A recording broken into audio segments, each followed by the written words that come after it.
This program features live coverage of an African safari and may include animal kills and carcasses. Viewer discretion is advised. Very good morning to you all, or good afternoon, or good evening, depending on where you are in the world. But here in South Africa, it's most definitely morning. The sun is slowly starting to climb a little bit higher in the sky and it's nice and light. It's definitely not warm, but you can see the mist. This happens in the morning with the clash of temperatures. Little suspended water droplets are now rising and will eventually completely evaporate into mid-air. I think it's going to be a hot one today. I think we're going to have lots of incredible animal sightings all across our locations. So jump on board, everyone. It's that time of day for your live bumble through the bush.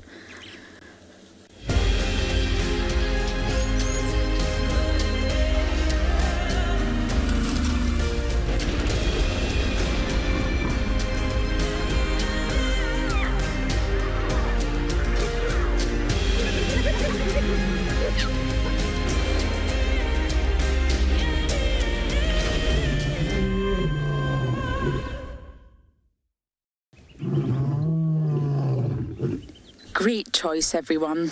You chose to jump on board and it was the right one to do. Welcome aboard, Wendy. Wendy is sitting on quarantine because, well, it's a very good place to start. Tracks, smells, audio, visuals. We found Tingana yesterday through literally just seeing him walk through the mist. It was a very scenic, wonderful day yesterday, and today's going to be the same. My name is Lauren. I do have Morgan on camera this morning. It's really rather chilly, I'm not going to lie. But we do have a surprise for you this morning. It's a big surprise. It's a tall surprise. It's a cuddly surprise. And it's got rosettes. Can any of you work out what the surprise is? I'm going to leave you hanging. I'm going to dangle that in the air. I'm excited, that's for sure. But anyway, before I get far too sidetracked, the safari is live and interactive. So please do talk to us. We love your questions. We love your comments, especially the funny ones. It gets cold out here, guys. Make us laugh. So talk to us in a number of ways. You choose. You can either use the hashtag WildEarth on Twitter, at FC on the YouTube chat, or you can head over to the Wild Earth website, register, and as long as you've done that, you can submit your questions under the live safari page. But kids, if you're watching, which we very much hope you are, we want to hear from you too. You send in your questions via email, and the email address is kidsequestions@wildearth.tv. Tell us your name, your age, and your favourite animal, please. So peaceful. I know the Talamatis were around last night, but I'm just going to scratch the immediate vicinity. That's how it actually works being a guide out here. You work together as a team with all the other sort of guides in your area. For us, it's my surprise colleague on Rusty right now, and the Juma team. The team, Rexon, Aubrey, Fanotti, Mike. We work closely with them, and you should all check different areas. to figure out what's going on and update everyone. We've seen these tracks, You can hear lion coming from this side. There's absolutely no point in everyone driving the same area. So we split. Don't just race to a sighting. We split. Tackle the reserve. See what else you can find.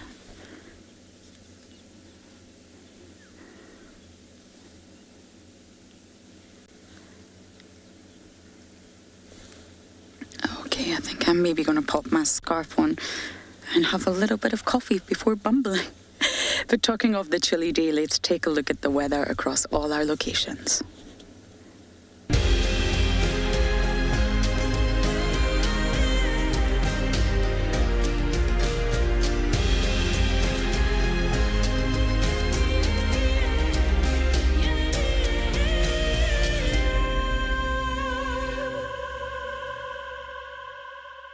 Well, I'm not so sure I'm that big a surprise, given that Lauren did say that I was here already today. But for those of you that don't know, my name is I'm David this morning, and it's lovely to be back at Djuma. It's not been that long since I was here, albeit in a very different capacity to hosting these live safaris. Anyway, we are slowly meandering south down Zoe's Road at the moment, just checking for any signs of potentially Tingana coming out. I know he was somewhere to my left yesterday morning, so just having a little scratch. There's lots of tracks for hyenas coming up the road, and I think no, I thought I maybe saw his track in amongst all of this, but it's just hyenas coming up the road. So we're going to have a little scratch around on this sort of western side of Djuma, see what we can find. It's been a very productive part of Djuma over the course of the last few weeks and months. There's been a lot going on this western side, so we'll kind of have a little scratch here. I think I want to actually just take Rebecca's down and see if he didn't come out, because he doesn't look like he's come out this side, so he must have come out kind of southwards and down. But yeah, we'll try and see if we can catch up with the old Duke. It's been a while since I've seen him. In fact, the last time I saw him, he was way out of his normal area. He was down on the corner of Inkoro, Kruger Park and Torchwood, eating a civet. He's taken to eating civets quite a bit of late. So it's nice to hear that he's kind of pushed back into Djuma a little bit. Of course, he is quite nomadic now. He's not a territory holder, but still, it's nice to kind of have him saunter through every now and then. It's been actually a period of catching up with old friends. I've had just come back from the most amazing trip with Sky Doogie, one of our viewers. We went and did a whole bunch of things and went and saw probably two of the most special cats that I've had the pleasure of spending a lot of time with in my career, which was Hosanna and Tamba. For those of you that have no idea who either are, Hosanna is Karula's last son and was basically a household name for a number of years in this area. He became a cat that basically rewrote the books in many ways, and I think probably most of you watching this will know who he is and absolutely loved him. So we went and looked for him and found him, and then Tamba as well, who for me is my favorite male leopard ever. So to go and see him again was an absolute treat, and he is an absolute beast now. He's gotten massive. I was actually a bit taken aback at how big he is from a width and kind of weight point of view. He's this massive chunky cat now. He's not as tall as Hosanna or as long, but he's just short and stocky and stout, and he's just got kind of this aura about him that oozes power and presence. Not that Hosanna doesn't, but Hosanna still in some ways feels like a smaller, or not smaller, but a kind of younger, less serious cat. It's still like he's just meandering about doing his thing, whereas Tamba's like all business and doing his thing. So that was really cool to see him, although he was a naughty boy when we saw him, which I'll tell you about a little bit later. Right, in the meantime, while we go and scan around, see if we can find any sort of tracks for Tingana, let's send you across to Nick to say good morning.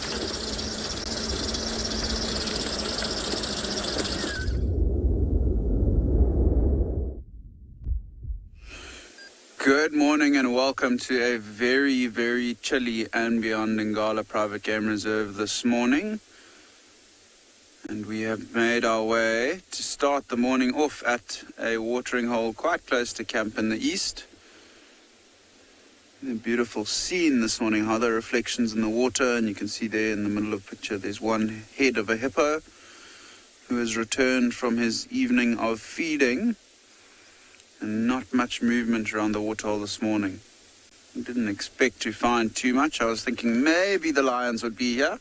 My name is Nick, and behind camera we got Odie this morning, and our plan for this morning just to pop up to this waterhole, see if there was anything around, and from here with Tristan looking for leopard this morning, I think what we'll do is we'll try see if we can find some lions. You can see there's a whole flock of guinea fowl just flying into the rest of their group. I just love those reflections this morning with those two drinking in the front. Very chilly morning today, so I'm sure the predators are still going to be active for quite a while, which is fantastic news for us. So hopefully we'll be able to find some lions nice and early and get to see them moving around.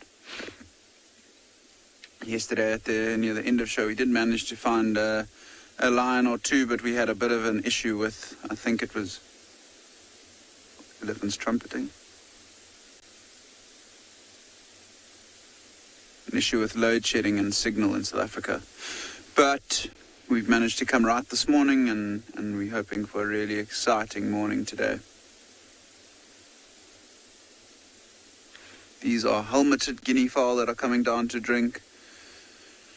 And we did, when we drove up to the waterhole, there were a few of them around, and you can see those two in picture with the red and the blue head. They look like adults, and I'm sure there's some chicks or youngsters behind. And you will be able to see with the darker head, there's one in the middle of the back just coming down on the far left-hand side. You can see how it's got a bit of a darker head. Starting to get its adult colors, but not quite yet. And they're coming down this morning to just hydrate a little bit before they venture off on their day of feeding. Some very grumpy elephants behind us this morning as well.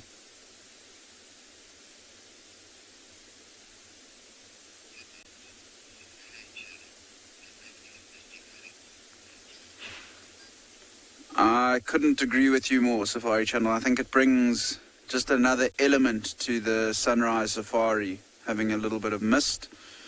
And yeah, it just gives a different feel to the morning drive.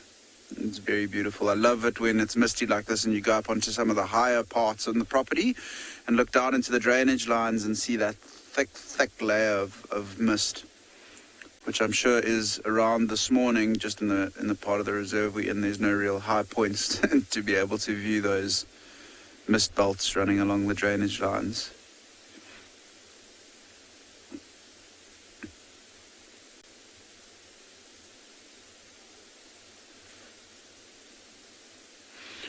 Wonder what's causing those elephants so much drama this morning. If it's a bull coming into the herd that's making some of the cows a little bit irritable, potentially even a predator around that they're not so happy with.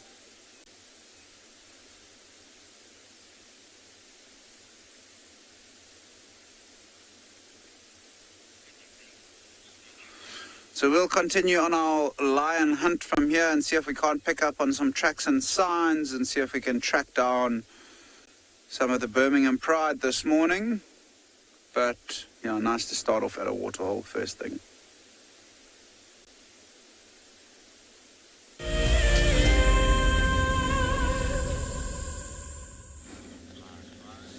The sun is rising. The favorite part of my day. That color palette across the horizon, it's just delicious.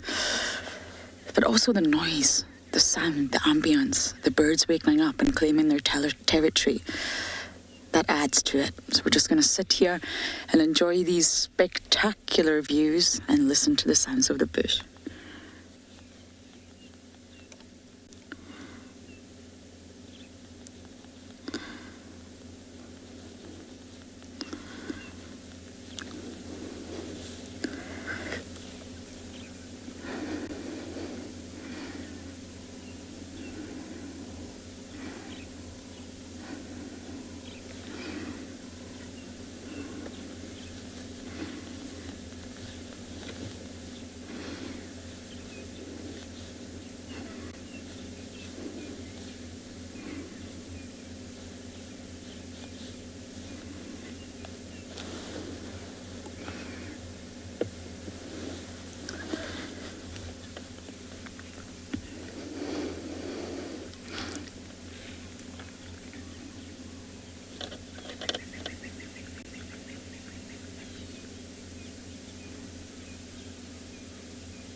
Isn't it just beautiful?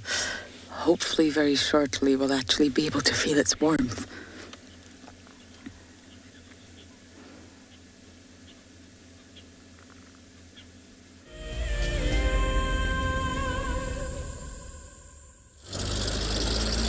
Well, no signs of Tingana that we can see coming out. So I don't know if he maybe left that block yesterday during the day. I know that he was seen going into that block yesterday morning. So it's very possible he left during the day yesterday, but I couldn't find any tracks coming out, just hyenas moving up and down in that area. So I'm just checking slightly further west, and then I'll turn and come back towards sort of Treehouse Dam. Seems like Treehouse Dam's been fairly popular of late with Moya and Kalamba, kind of being around that area, so we'll try and see if we can't pick up any signs of them as well.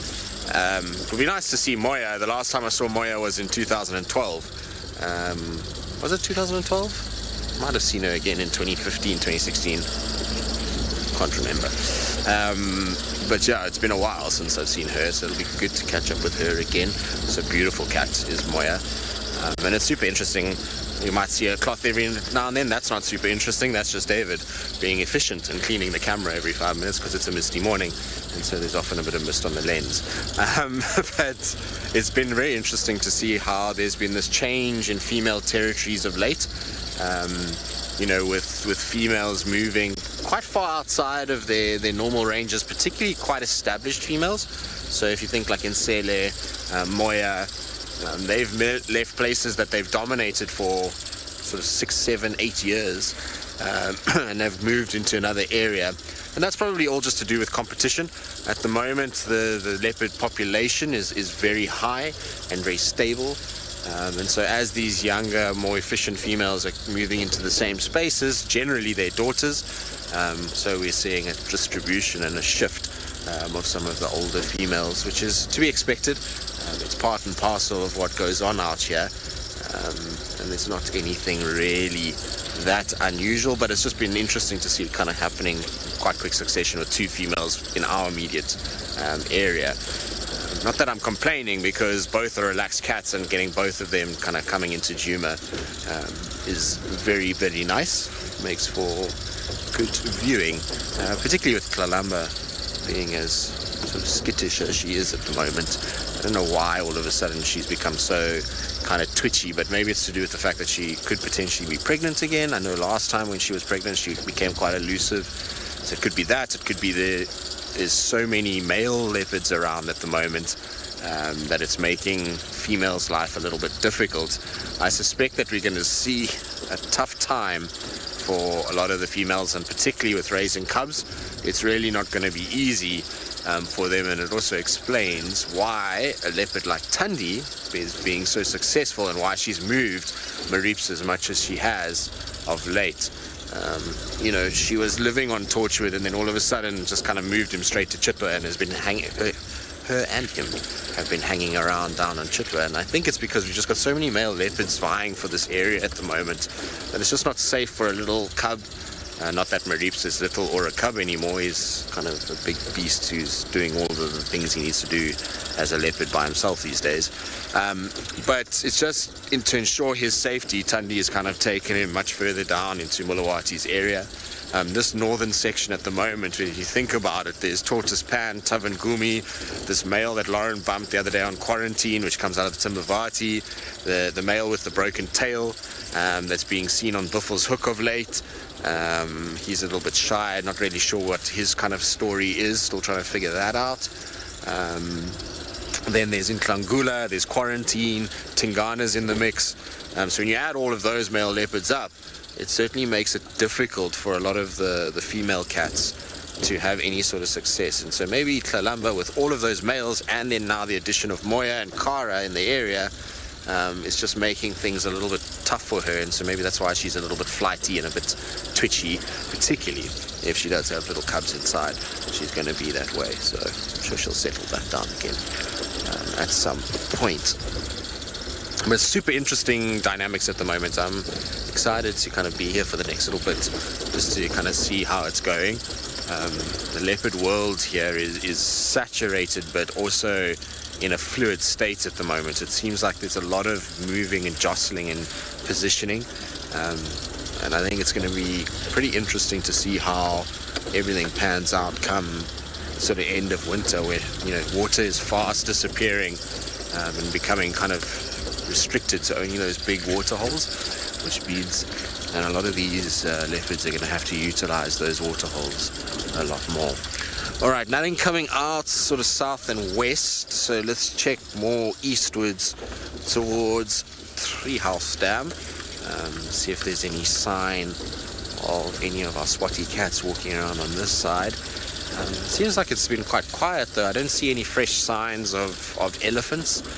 It seems like a lot of the elephants are down on the Sand River at the moment, spending time, at Singita and Dulini. A lot of elephants packed along the river there. So maybe that's where they all are. But otherwise I haven't seen too many tracks for even buffalo or anything like that either. So kind of just see how we go and figure things out this morning. This is like a drive where you just get yourself kind of reacquainted with where everything has been moving and kind of try and pick up tracks and things like that. All right, onward towards Treehouse Dam. Let's hope we get some sort of luck around that area, or at least some signs. In the meantime, let's ship you down to the eastern side of South Africa, to Pinda, and see what they're up to.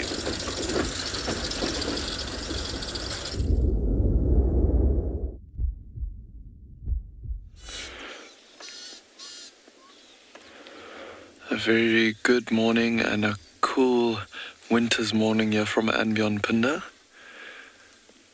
Standing here next to a beautiful fever tree by a watering hole, and got a beautiful senior in front of us. Good morning, my name is Dewald, and behind the camera we've got Johan, and this morning we've just come into this beautiful area to see if we can find anything really. It is such a cool morning.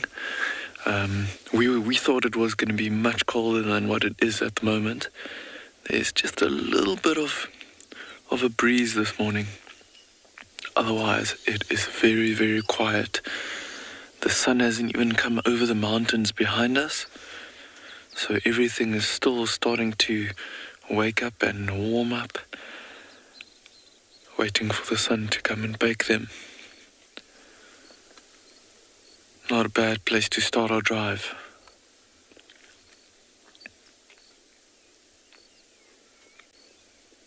There's just 2 hippos in the water here, probably staying in the water, trying to keep themselves a little bit warm.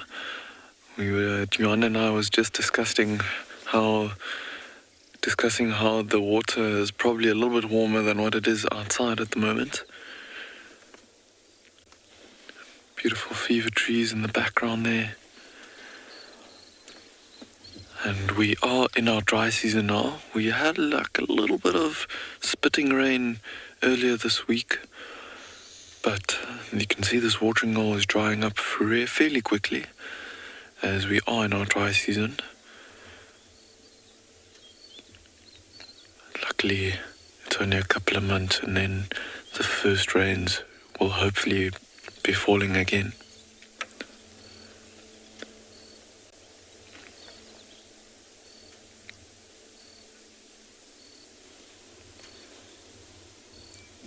And while we're sitting here, we're listening for any signs of other animals that might be in the area. If we can hear any alarm calls, animals calling to each other. The birds are not even calling that much, and I think it's because the sun is not coming over the mountains just yet.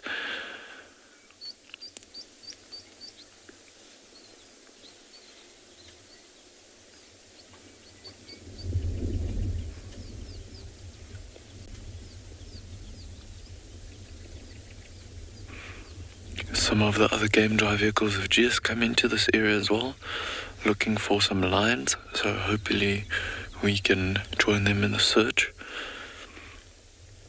But have a look at this area that's here in the background. Looks like some nice big open rolling hills with lots of grass. So you can imagine a lot of plains animals that are here to graze we'll be spending some time around here. I'm sure they're also waiting for it to warm up a little bit. We often find buffalo herds frequent this area because of all the grass that's around here for them to feed on, and also lots of water for them to go and drink a few times during the day. This is probably one of the best spots, and the spots where we see the most black rhino as well. And Yuan hasn't seen a black rhino at Pinda yet, so gonna make it our mission this morning, see if we can maybe track one of those down. Would be amazing to see if we can find one. In any case, for all of you at home.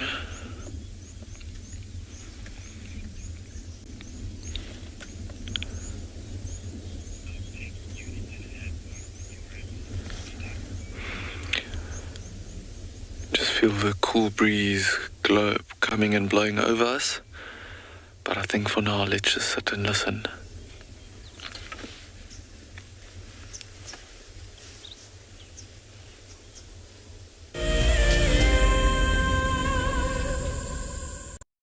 As one of the industry's best and Fagasa Indoors training institutes, NJ Moorfield Guide College produces professional guides of exceptional caliber and gives students from around the world an incredible experience. NJ Moore offers courses to suit all types of interests.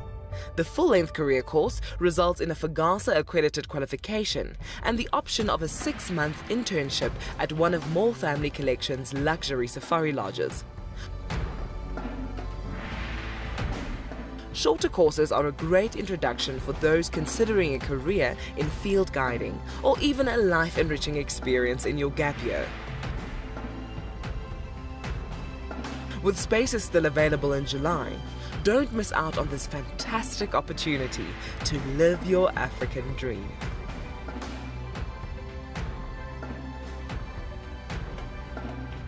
What fascinates me most about the animal circle of life is the intricacies between the large and the very, very small. I mean, it's very easy to go out there and find the large. Once you found the large, the cascading effect down to the small absolutely fascinates me. Alertness and situation awareness is by far the #1 aspect for protecting ourselves out on safari. Catch up with the guides daily here on Wild Earth. This is a battle of two great carnivores of the African wilderness. Whew. Whoa! You don't want to be under those jaws. Definitely, this round goes to the lion. Look at that. Fantastic. Expect the unexpected here on Wild Earth daily. My name is Ross and I'm a field guide at and beyond Pinda Private Game Reserve. I love getting questions from guests on Wild Earth because I love sharing and learning information about nature with new people, and it also makes me feel like you're all joining me in real life. If you want to ask a question on Wild Earth, then you need to register on our website. Once registered, go to our live safari page and submit your question below our live feed.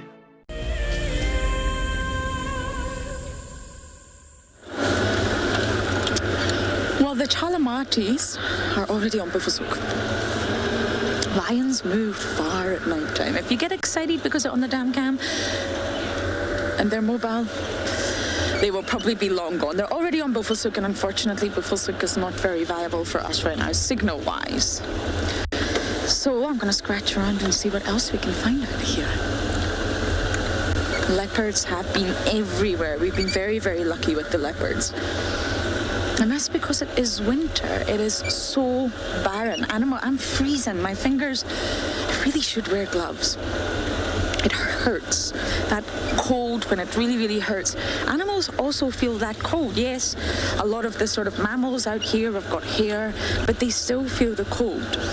And normally they will be moving. They'll be trying to generate heat. Even if I just do this for 30 seconds, do I look ridiculous? I don't quite know what I'm doing. I'm just moving my arm here. I can already feel a little bit warmer on the left side of my body. Now I'm going to do my right. And that's exactly why the animals do move, which is good for us because it means that we get to see. I don't really know what I'm doing. But I'm trying to generate heat. Muscles generate heat and metabolism, and that's why the predators do tend to sort of eat a lot more and also steal from one another. And that's why winter, if you are coming for the best game viewing rather than photography, if you like, winter's the best. It's cold, it's not fun to wake up, but you see a lot more. Summer, in terms of photography and the colours and the sort of buzz of life, is definitely better. It really depends what you're coming to the Lowveld for, or any game reserve. I get asked that question a lot. What's the best time of year to come, or what are you looking for? Do you want hot or cold? Do you want really intense game viewing, or do you want the sort of colour scheme? I mean, taking a photo of a leopard in the grass is just the long green emerald grass of summer. That is a photo. Taking a photo of a leopard in this sort of tawny, monotonous, barren grass doesn't really have the same visual effect. But I have to say, I'm surprised. I'm surprised at how open it is, because the summer delivered so much and it was so thick. We went weeks on end without seeing a leopard because we couldn't see through the grass. I'm surprised at how quickly everything has just disappeared and it's gone flat. Herbivores play a big part in that. Elephants make clear pathways, and buffalo. Buffalo really play a big part in trampling down all the grasses. So talking of finding animals in the grass, I'm going to try and do exactly that, and we're going to send you over to Nick on a bumble.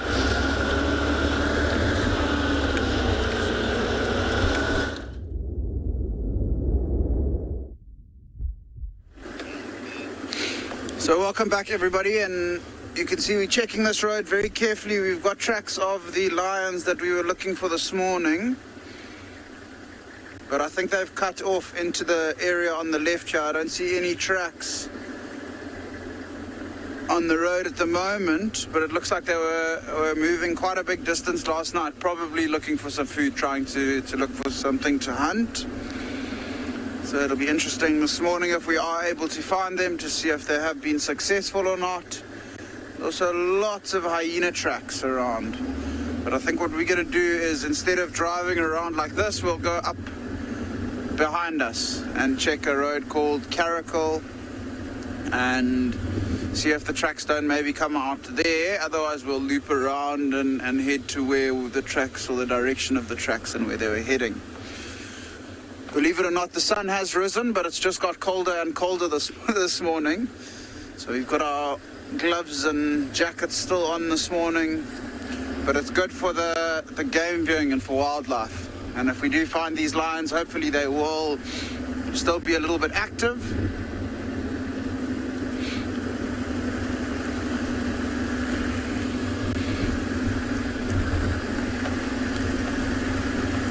So this is the area here at this junction with this road on the left where I last saw the tracks. They came up here, and it's quite hard ground, but it does look like they cut off north here. And that waterhole that we were at, that's in that direction, and they weren't there, and I didn't see any tracks or signs there. But yeah, they do look like they're cutting off in this direction to the right. But we'll check up this road, see if they don't come back. If not, we'll do a big loop around and then come down the other side. It's so nice to see tracks of so many lions, hyenas here as well.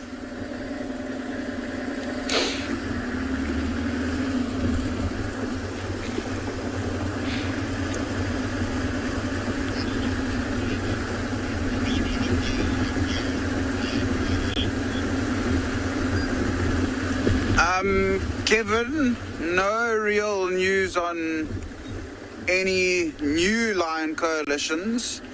There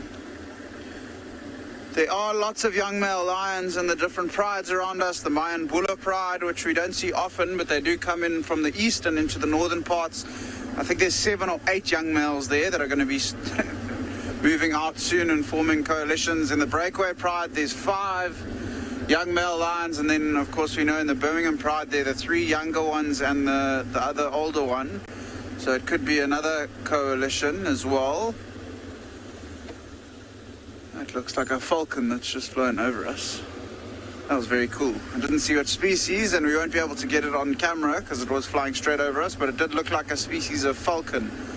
Maybe a Lana falcon, peregrine falcon if we're very lucky. We do get both species here.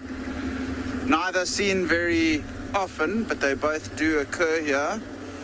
So you'll see me every now and then. I'm just checking down on the road to see if maybe the lions didn't come back. There's a chance that they could have spotted something and hunted something in that direction and then come back. The original direction that they were moving last night was in a north and westerly direction, but now they're cutting sort of more east. So we'll just check this road nice and slow. I don't think anyone else is coming to give us a hand this morning, which is exciting. It means we're all on our own. We'll have to make some good calls to try to see if we can't find this pride. It is the one with the cubs, so the 6 smaller youngsters, hopefully they'll be there. And one would expect them to not move very big distances, but in the last sort of 2 weeks, we've seen this pride moving very, very big distances looking for any signs of food, and there is a vehicle coming past. I just want to quickly let them know. Cut north at Old Airstrip. Okay, so just letting one of the other guides know who might be helping us. Dyke, he's actually going to be joining you from this afternoon, which is exciting. Just letting him know the directions where the tracks have headed. And now that they've driven down this road and haven't called in any tracks, it might have been a better idea for us to go around the other side. But on Dyke's vehicle, he does get us one of the trackers. So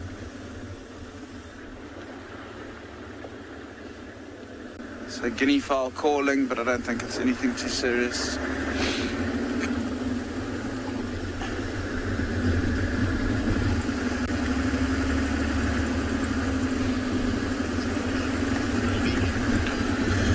So we'll continue our search for the lions this morning, and hopefully we're going to be successful and find them for everybody this morning.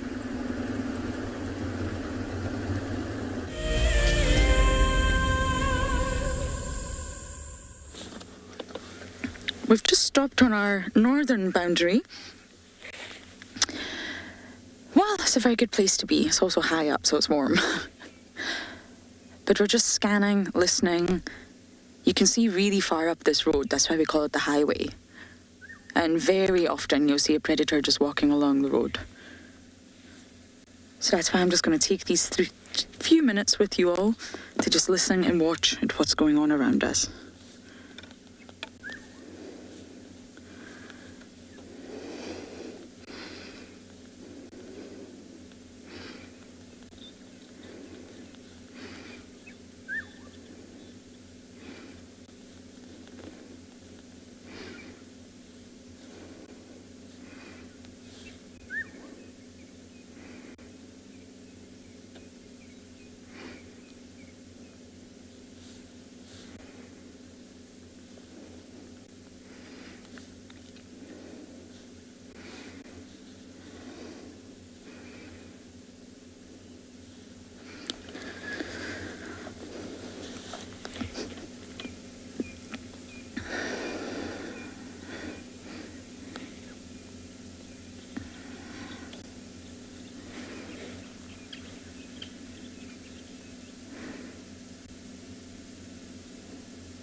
Isn't it beautiful? We're going to drive right up this highway and hopefully we get lucky.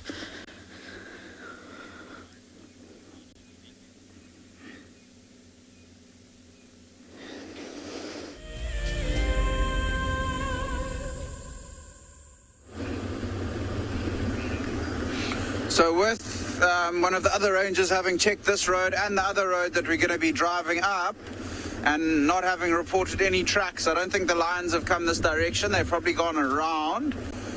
Dyke is going to check up the road that we thought about maybe checking a little bit earlier, but decided against it, and he will give us an update.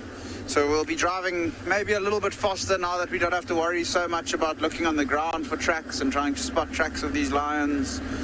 And we'll just do a big loop around. There is a waterhole not far from here that I'm quite keen to go and have a look at, just to see if there's nothing around. Who knows what could be there. And with it warming up now, there's a good chance something could be coming down to drink this morning.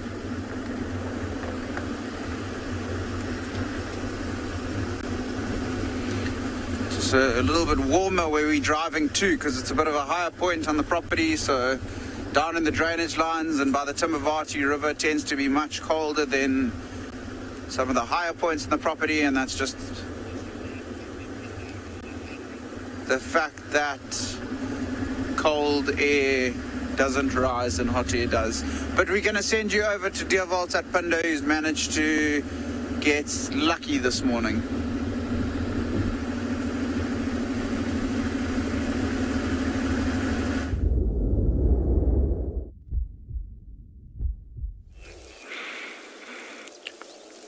So we were heading towards the open rolling hillsides. You can see the green bushes and things that's here around us.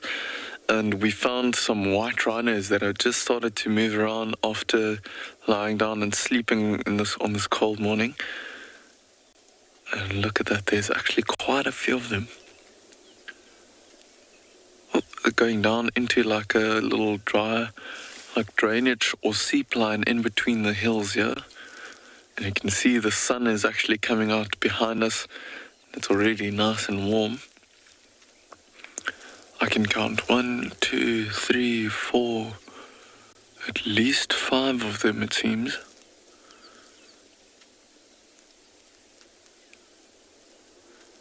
I just had a quick look through the binoculars. It looks like all of them seems to be white rhinos. And the way that we can see that by looking at them without really seeing their lips or their heads is if you look on the back of them, on their backs, almost at the end of their back, there's a big bump halfway down that is quite prominent, and that is just shows us that these are white rhinos. So the black rhinos will have that bump, but almost right at the back of their back where the tail almost starts, and the rest of their back will be almost a saddle like indentation. There you can see them starting to move. Ooh, that one that's coming out into the open there now looks like it might be a big bull. Oh yes, that is a big muscle behind the neck, and I could just see between his legs a piece of skin hanging there. That is what tells me it's a big bull. Looks like he's following 2 younger females there, almost like pushing them, and they're just trying to keep their distance from him. Might be the dominant bull of this area.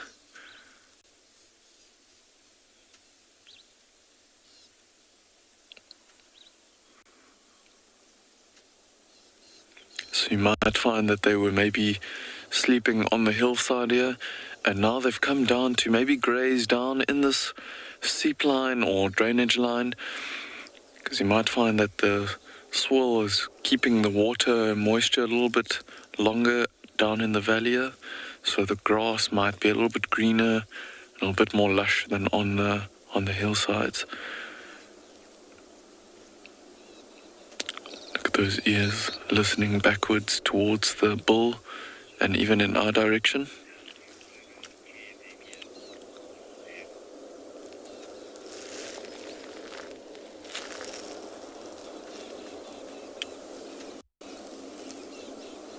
Oh, some red-billed oxpeckers on them, flying in between them as well. there to feed on the external parasites like ticks and other blood-sucking parasites that might be on them.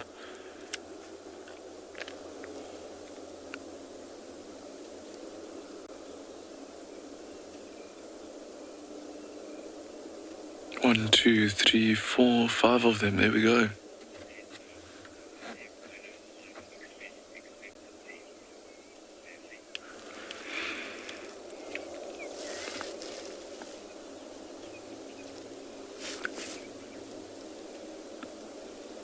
Let's see, there's all 4 of them, the ones that's on the left-hand side, almost the same size. I wonder if they are all young females or ones that have recently left their mothers. And it looks like the big bull that's off to the right-hand side. You can see they're all pretty much the same size, the ones all the way to the left. Oh, that one's got quite a bit of mud on its belly there as well.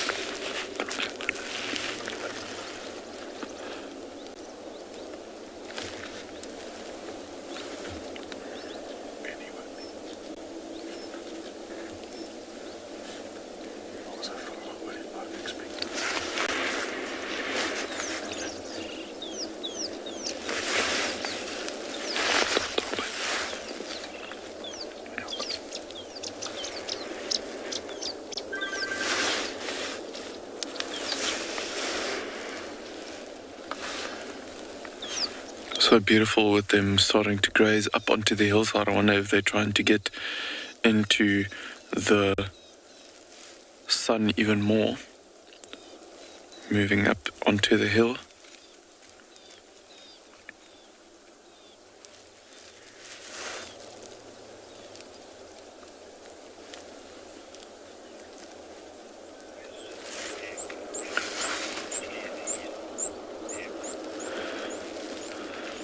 Les, you're asking how rhinos tear their ears. So the rhinos that you can see up ahead of us here, as part of our anti-poaching efforts, the tears and little notches that you might see in the ears is for us to be able to identify each and every individual on the reserve when we dehorn them, and also to keep an eye on which rhinos are related and so on. So it's essentially just a way of us keeping an eye on our rhinos here on Phinda, and it's part of the dehorning process. We do it when we dehorn them, and it's obviously a very sad thing that we need to do, but it does help us to curb the poaching that is happening here in South Africa. So some of the tears and stuff you might see in rhinos' ears might be from just running through bushes and thickets and getting caught on branches or so. Might also be ticks that's feeding on the edges of the ears that might just be deteriorating the ears, and you might see them being quite torn up and so on because of that.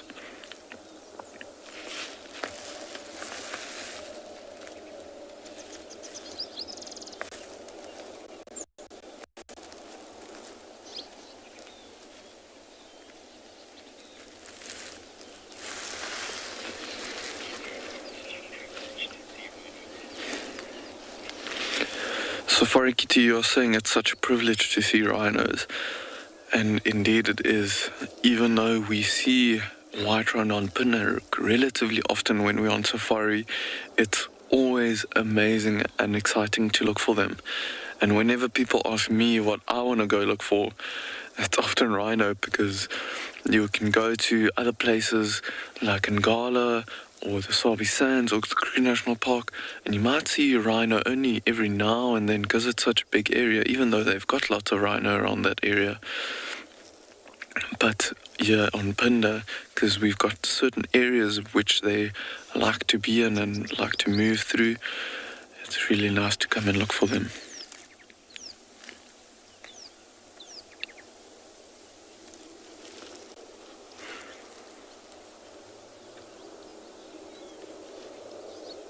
See how they're slowly moving up the hill. Seems like they're spreading out a little bit, but their heads have been down the whole time, like just feeding on the grass. So after the evening, maybe lying down and sleeping for a couple of hours, you might find that they need to try and replenish some of that energy and start feeding. Because imagine all the grass they need to feed on to be able to have these big bodies, or keep the energy flowing for these big bodies. See how they're all kind of sticking together, but the big bull is just slowly moving behind them, making me think that he's sticking around to see if there's maybe a young female that's in estrus or so, or going into heat.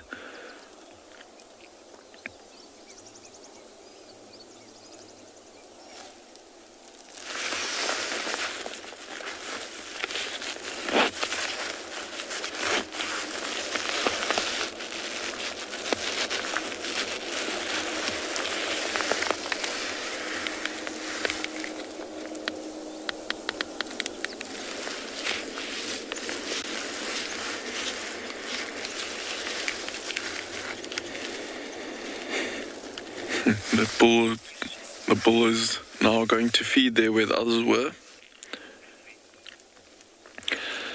Leslie, you're asking what a rhino's life expectancy is. So these white rhinos, in the wild, their life expectancy is generally between 30 and 40 years, and they don't really have any natural predators, so probably closer to like 35 to 40 years. So they can get nice and old compared to other animals.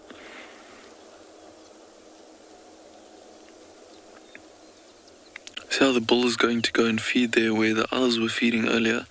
You can imagine that there's some sections that the grass is a little bit more nutritious and more palatable for them, tastes a little bit better. Seems like all the younger ones, the younger group, the four is kind of sticking together there on the hillside as well. Seems like every time one of them finds like a nice patch of grass, all of them kind of move to that one.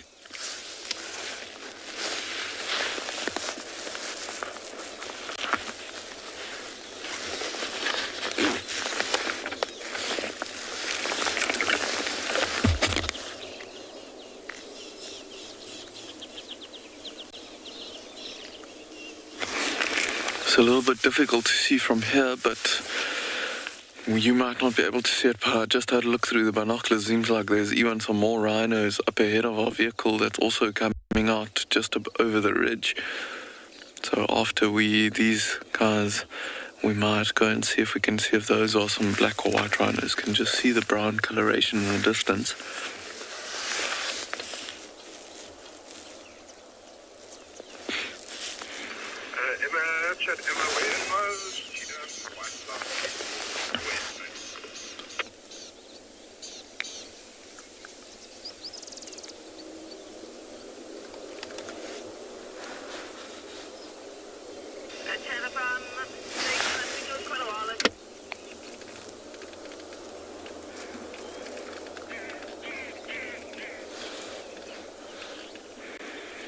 But while these rhinos are just settling down and feeding around this little section here, we're going to see if we can keep on moving, see if we can get a view of those other rhinos. But in the meanwhile, we'll send you over to Tswalu where they want to say good morning.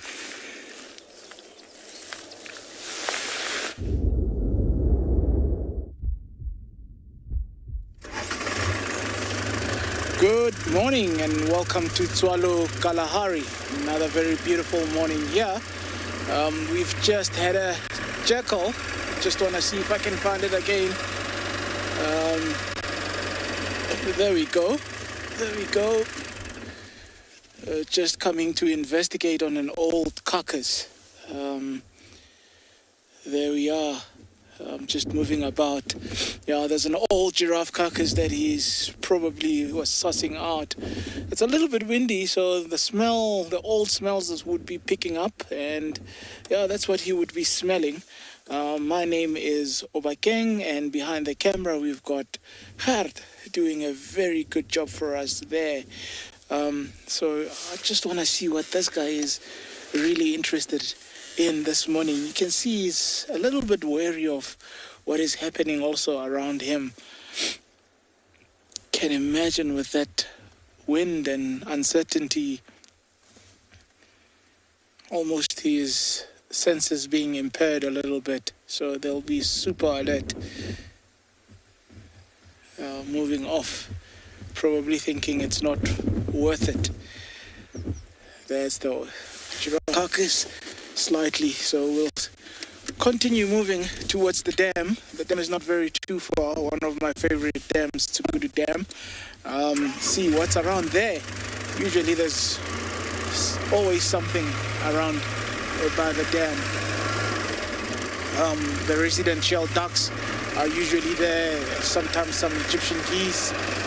So let's go check it out.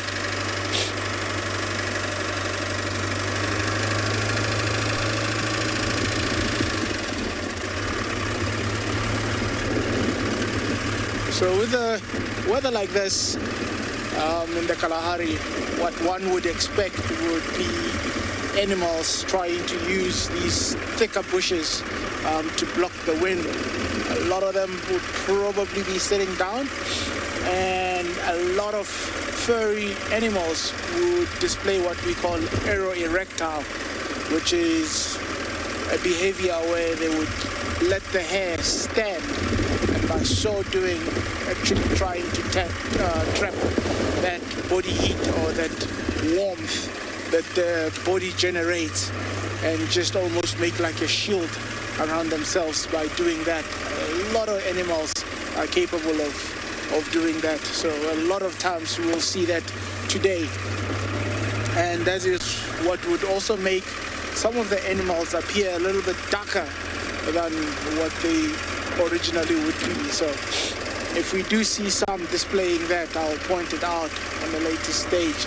But that's what one can expect today with the conditions that we are facing. The dam is just here. There's some oryx to the left of us here that have been just come to the salt lick there. So they're just enjoying a morning salt lick there. And obviously, usually they would go for water after doing that.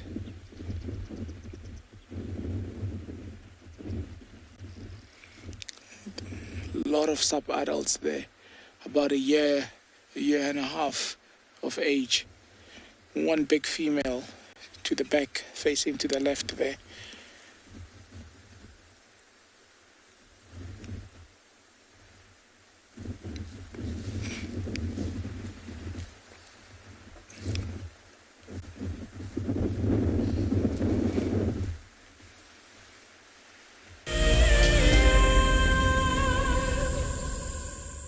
The importance of forests cannot be underestimated.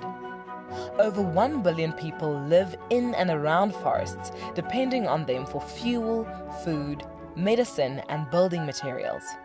The Wildlife and Environment Society of South Africa, WESA, is the national implementer for a program called LEAF.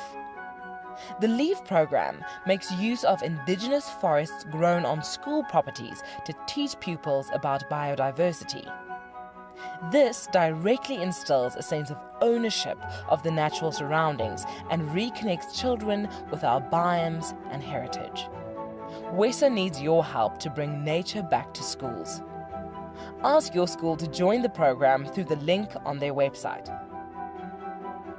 Together with WESA, you can help take this incredible program to schools across the country. Africa is very special, and when you come down here, even when you're watching through our camera, the landscapes change from desert to bushveld to up in the Masai Mara where there's grassland. That means that the biodiversity changes as we move along Africa. And what I love most about connecting with you guys is the fact that I get to share these wonderful experiences with thousands of people. Catch up with the guides daily here on Wild Earth. Looks like it's a very difficult climb because every time it tries to climb, the ground is breaking, so it slides down. But it's the only one. Look at that. That is a call of desperation with a cub. It's like, what are you doing, mommy? Oops. Oof. Expect the unexpected here on Wild Earth daily. My name is Steve, and one of my favorite things at Wild Earth is getting questions from you. The type of questions that I really like are those ones that really help us to unpack and understand and really integrate the ecological knowledge and fully appreciate the importance that animals such as these Cape buffalo bring to the ecosystem. If you want to ask a question on Wild Earth, you're going to have to register on the website. But once registered, just head on over to the live safari page and enter your question under the live feed.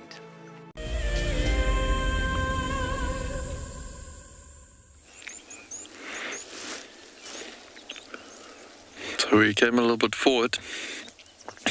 I don't know if you can see the black dot there, but that is a buffalo bull there. And that is not what I spotted earlier. I know I said I spotted some rhinos. But the buffalo bull is very close to those rhinos that I spotted earlier. And it seems like there is quite a large herd of buffalo in the distance, just in between the thickets.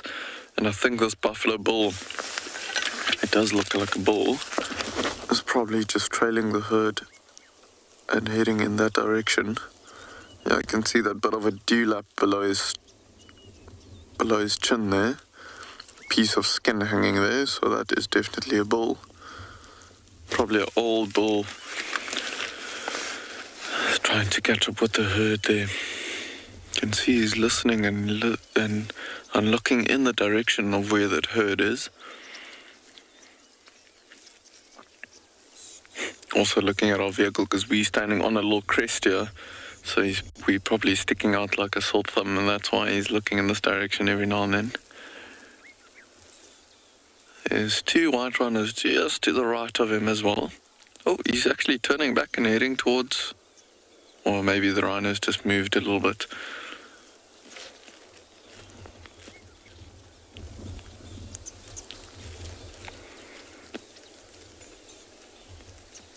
Oh, look how he's picking his head up and looking straight towards the buffalo. I mean to the rhino. What is he doing? He's going straight towards them. Let's see what happens.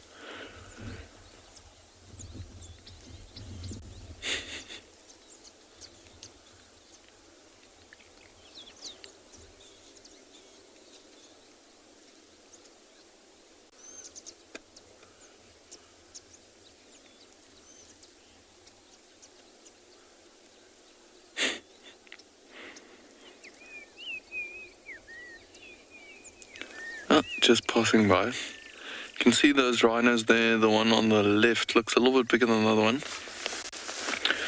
Wonder if it's mom and calf. Just looking at the size of the youngster on the right. Doesn't look that old, so probably mom and calf. Yeah, for sure. I wonder if that buffalo bull is picking up the scent of the rest of the buffalo, but he's not too sure where they are, so he's now moving again. I think trying to find out where they've gone. Maybe walking on the pathways or the little game trails that the other buffalo walked already. And with this wind blowing from the right, I wonder if he's not sure where they've gone, so he's maybe smelling old dung or other buffalo. Oh, he's just about to disappear over that little crest there.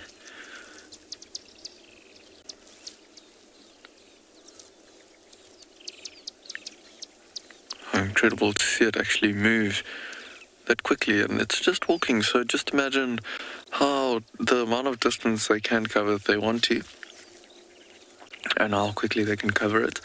And there he's gone. And look at these rhinos now, starting to feed now that the buffalo bull has moved off. But for now, I think we are gonna keep on going and see if we can search in between all these thickets and all these small bushes that's growing here and see if we can find some black rhino.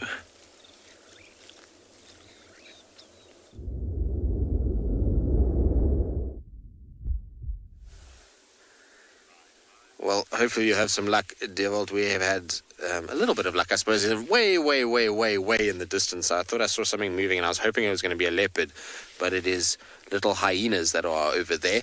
So we'll let Lauren know, because I know she's been looking for them, and they're on the road close to where the den site is. You can see how far away it is from us, where we spotted them kind of moving around. We were sitting with these zebras that are having a good little scratch on the burnt section. It's a good place to find a lot of animals at the moment. These burnt areas make for the perfect place for animals to see predators coming, and so they enjoy sort of sitting on these at night, and then as the day starts to heat up, they start to move off. They'll also enjoy it in a few months' time. Some of the areas around here that were burnt early season have already started to green up, but this area hasn't just yet, because we haven't had rain since this was burnt.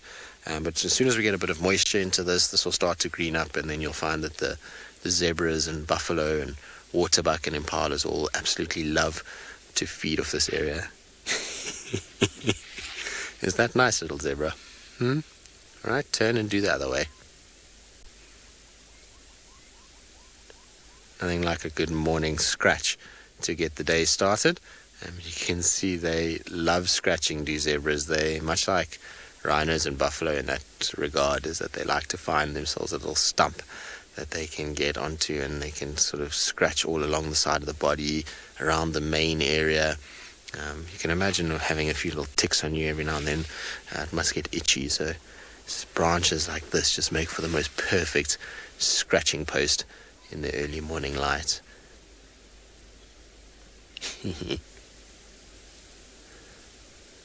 Is that nice, zebra?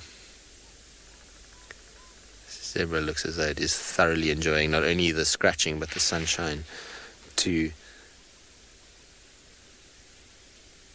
Kind of working its whole body past that branch. You're a silly zebra. Right, so the reason why we actually stopped at these zebras is because I wanted to listen. I have tracks for Thandi. I think it's Thandi. It might be Tlalamba, kind of moving towards Chitwa. The reason why I say Thandi is because I know Marips has been on Chitwa a lot, and so is Thandi, but they kind of come through Djuma on the southern section and then cut into Torchwood heading towards the Mulawanini. So I would imagine that it must be for Thandi. Maybe she's returning back to Marips, and the reason why I wanted to sit and listen is that if she is looking for him, she might start calling. And if we hear her calling, and she does call, it means that maybe she's got a kill, and the kill could be back on the Djuma side. So if she goes, fetches him and brings him back, it's possible. So I just wanted to turn off and listen, and it seemed like a perfect spot with the zebras and the wildebeest, impalas and hyenas way in the distance to kind of sit and listen for the morning. It's one of the most underrated things on a game drive. A lot of people don't stop to listen. Listening is a very important part of finding animals out here. You'll be surprised how much you can hear when you just turn off for a little bit and just sit quietly. Often you can pick up a little alarm call or a sound of something calling, like lions or leopard, and that will be able to sort of dictate where you go and what you get up to. So I always find just stopping like this, especially if you have other animals around, can kind of satisfy your visual sort of senses in the meantime while you listen. But so far been quite quiet in this little section. I haven't heard any sign of her. Also, we know that this little clearing and this little burnt area has a lot of wildlife on it, and so I'm sure that's why she cut off, is to bypass all of this without being shouted at by everybody. All right, we're going to carry on. We'll let Lauren know about the hyenas. In the meantime, though, let's send you back across to Pinda.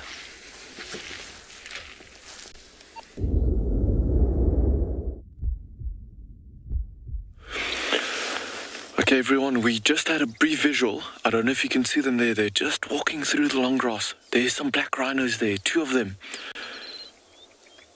They're just going into the thickets there. They're just standing still now.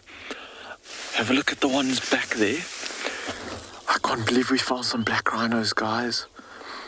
Have a look at the back. You can see it doesn't have that prominent bump in the middle. It has more like a saddle. They're just behind some thickets there. Exactly where we thought we might find some. in between all these green bushes and so on. There you can just see their back sticking out a little bit. We are viewing them from quite far away because they looked like they were quite nervous. There were some kudu bulls chasing each other. That's what made me look over my shoulder and then just saw them in between the thickets there. They seem to be settling down now in between the thickets. I think they were feeling a little bit vulnerable out in the open.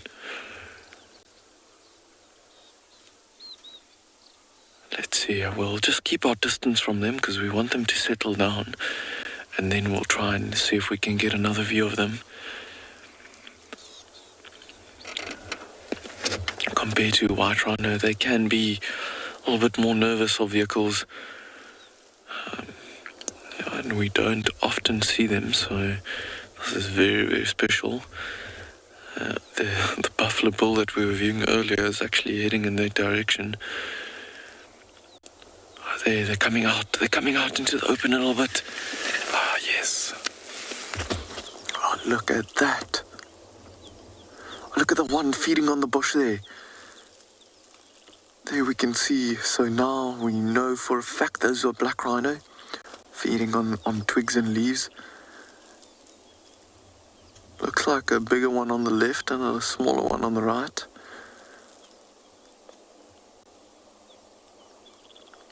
So the body shape is much, much different. Yeah, they're just feeding away, moving in between the thickets, so I think they've settled down.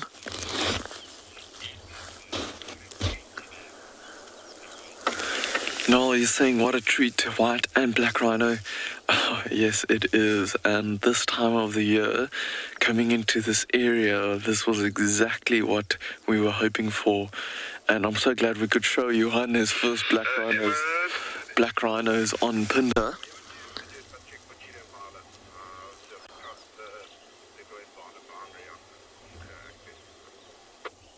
And we were chatting about these small thorn trees and small bushes and stuff growing around this area. And this is why they love this area so much. See the one in the back? Just picking his head up and listening to the left-hand side, because that buffalo bull is off to the left. See the one that's having a wee there now?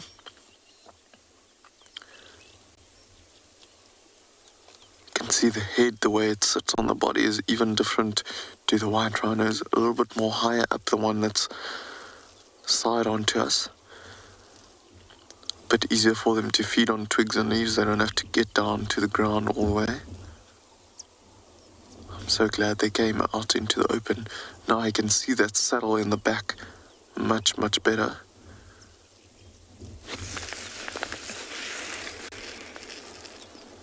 Oh, it's even coming even more into the open for us. Oh, that's awesome.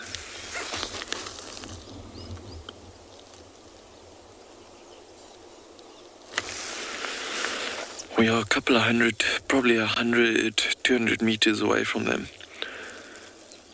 And the wind is blowing our scent in the opposite direction, so that is good for us with these black rhinos. It's just like those white rhinos, they rely a lot on hearing and smell. And if the wind is not blowing in their direction, then I don't think they've got any idea that we are even near.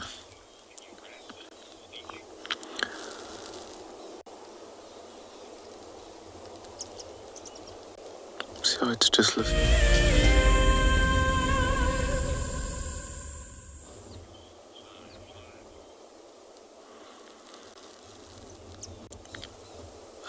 On the move again. Seems like they're heading back towards a road that is on the left-hand side.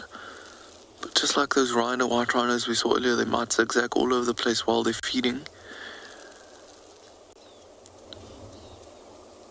So glad they settled down. They moved very quickly into the thickets when there were some some kudu bulls that were chasing each other.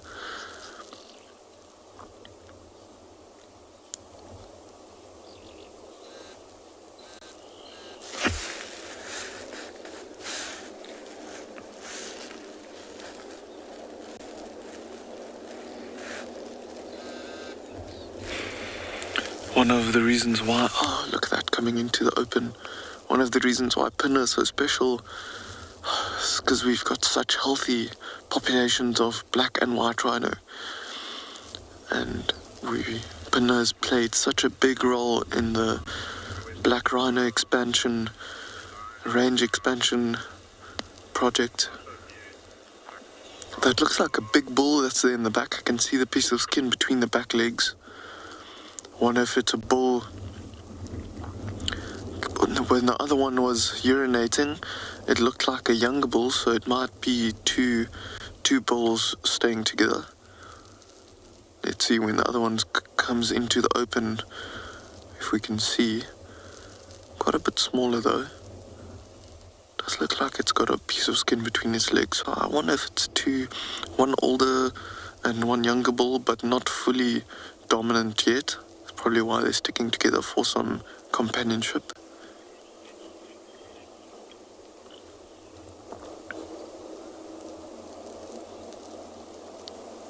I can't believe how they came into the open for us.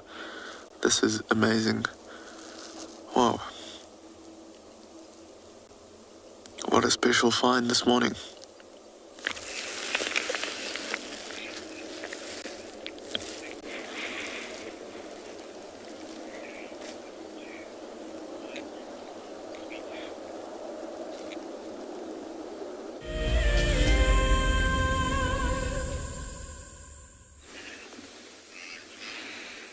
So we have managed to find a young elephant bull feeding this morning in the sun on one of these ridge crests where it's a little bit warmer. And on our quest for the lions, we've checked this road and just behind us, about 300, 400 meters behind us, it looks like 3 or 4 of the lionesses crossed east over the road. Didn't see tracks of the 2 males or tracks of the youngsters, so they're still on this side where the elephant's busy feeding. But who knows how far into the bush they could be. So I think we'll do one more little loop, and if we don't find them along the road, we will try to see if we can find something else this morning. But it's been quite fun trying to track them. Obviously, we can't get off the car and walk for long periods of time, and at Ngala, there's very big areas between the roads, so I could end up tracking for 2 hours before I find them, if I was able to find them. But have a look at this elephant and look at that little branch in his mouth. If you listen carefully, you might even be able to hear it.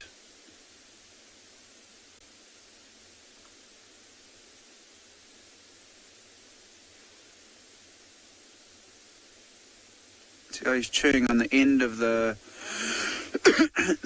the end of the branch, and I think what he's trying to do with that large fruited bush willow is just try and strip some of the bark off the tree, which has got all the nutrients in a cambium layer. And that's what we've been seeing lots of elephants doing for the last couple of weeks now that the grass is really dried out and the leaves are starting to dry and turn as well. Good time of year for the elephants to change their diet and focus more on bark of plants.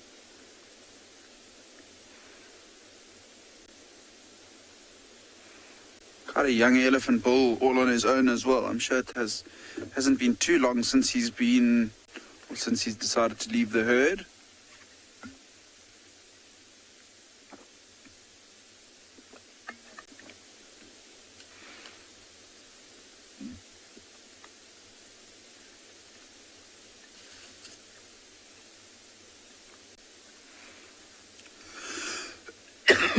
And he has decided to strip another branch off and continue feeding. When we arrived, he was a little bit nervous of us, but I think it's because he was very close to the road.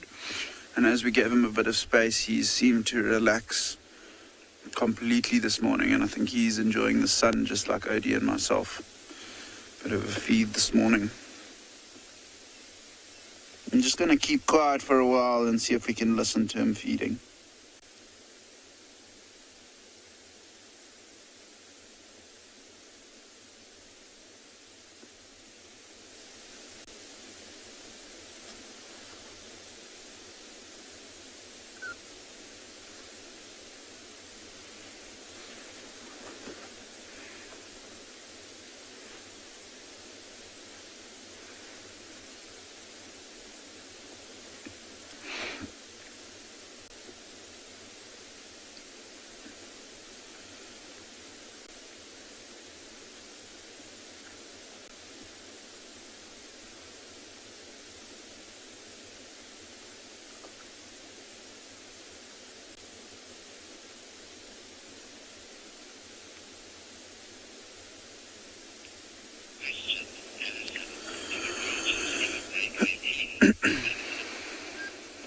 Alison, I haven't ever seen branches breaking elephants' teeth, but I'm sure they do, as they are quite tough to chew on, especially when he's trying to strip bark like he's doing now. He's really got to bite into the wood to pull that bark off. And yeah, I don't know if they break the teeth, but I definitely know that they wear them down over the course of their lives, and that's why they've got 6 different sets of teeth that will grow throughout the duration of their life.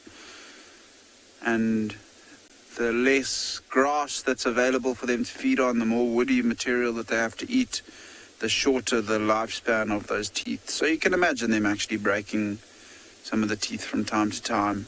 Obviously with us, don't ever really get to have a good look inside these elephants' mouths. But yeah, you can imagine probably would break. Definitely wears them down over the course of their life. There's also a little bird above this elephant bull, Odie, if you just zoom out a little bit. And have a look at the tail, see how it's deeply forked in that dark body with that slenderish bill. That is a fork-tailed drongo that has been perched the whole time since we've been here.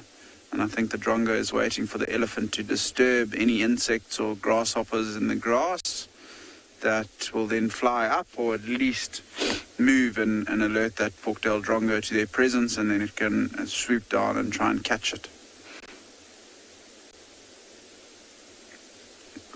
But for the time being, the elephant's been feeding in pretty much just one spot, and by the fact that the drongo hasn't moved, you can imagine that he hasn't managed to disturb any insects as of yet. He is really going to town on this bush willow though.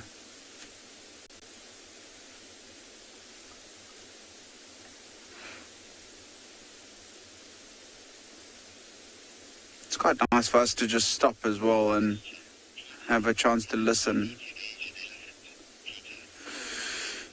Cheetah, I wouldn't say it's easy to age an elephant. You can always make a reasonable estimate, but you'll never ever, well, you might if you're very lucky, but I don't think you'll be able to age it down to the year that it was born or the month. But when trying to age them, you'll be looking at the size of their body, the size of their head. You look towards their ears to see if they've got any prominent cuts in, or if they've been torn and weathered. With this elephant, you can see his ears. He's got 1 or 2 little cuts, but they don't look too torn and weathered. You'll also look at the temple and to see how sunken in his temple has become as they get older and older. Usually about 40 years onwards, their temple becomes more and more sunken in. This specific bull, he's quite a young male actually. I'd say he's probably between 15 and 20 years old, if I had to take a wild guess. So to get that guesstimate within 5 years, I think you can do without too much difficulty. But if you start trying to age it down to the exact year, I think you're going to struggle quite a lot. Maybe in some of the reserves that are fenced and where the elephant population is the same, so you pretty much know the elephants, which elephants are on the property and which are not. You'll know every animal that's on your property essentially. Then it might be a little bit easier to age them more accurately. But on a place like Ngala, where there's no fences to the areas around us, into the Timbati and Kruger, we've got elephants moving through the property and out of the property every day. So you never really know which elephants you are seeing. You might be able to recognize a herd or a bull here and there, but obviously then we won't be able to tell the exact age of them. I was just mentioning that it's quite nice to be able to turn off the vehicle and also just have a listen, especially on a search like we've had this morning for lions, where they've headed into quite a big wilderness area that we probably won't be able to track them on foot in.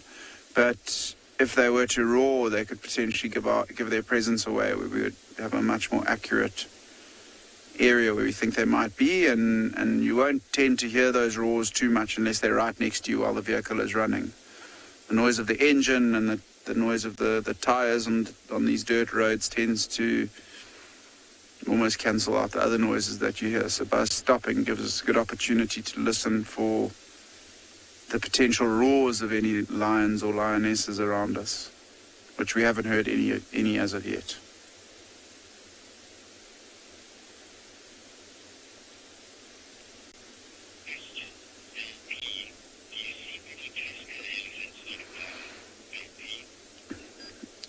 LP tusker elephants, they do move through Ngala every now and then.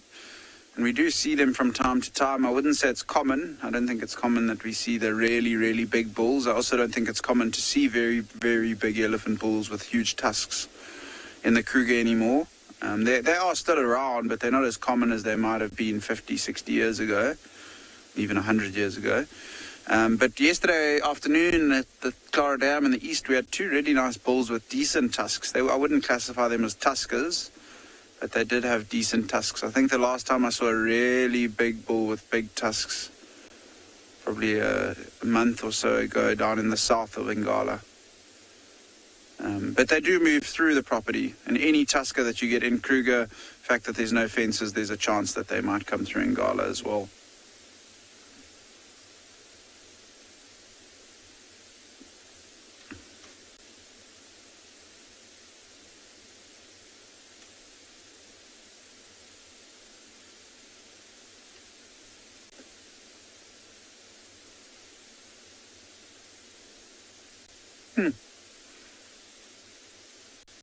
Hasn't moved very far since we've arrived. He has really fed on that large fruited bush willow consistently. But I think we'll do one more big loop and see if we can't pick up on tracks of the Pride one more time. Maybe they'll be lying next to the road if we're super lucky.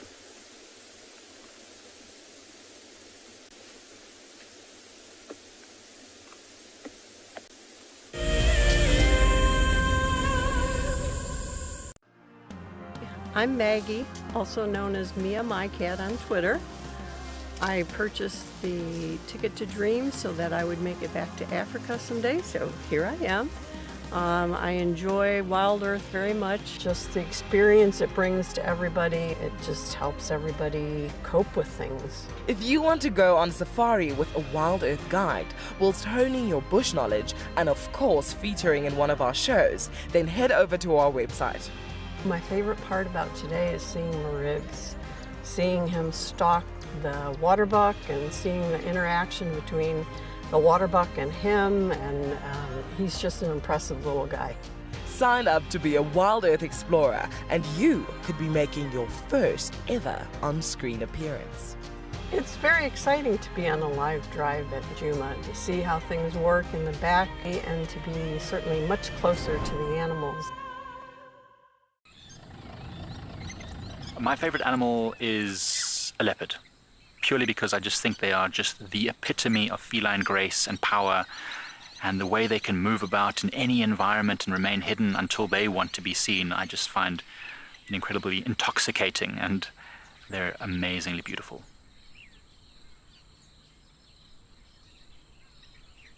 Catch up with the guides daily here on Wild Earth. Okay, there's another big male coming in from our left here. Another big male, look at this. This is the one. Now you're going to see sparks fly, guys.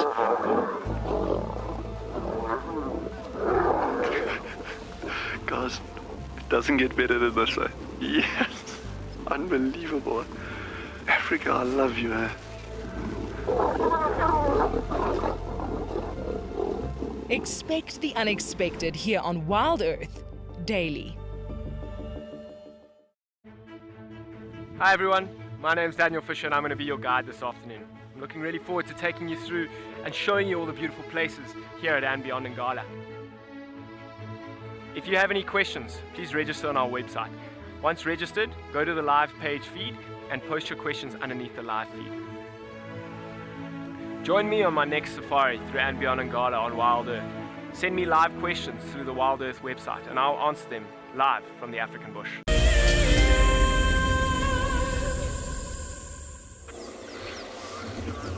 So this herd of buffalo is just spreading out quite a bit. You might find that they were all lying down when the school breeze was coming up earlier this morning, and now with the sun up, warming them up, they are just spread out over that grassland area there and feeding as much as they can. You can see most of their heads are down and most of them are standing up. So they're all walking around and feeding around there. Amazing how they spread themselves a little bit so as to not compete with each other constantly for grass.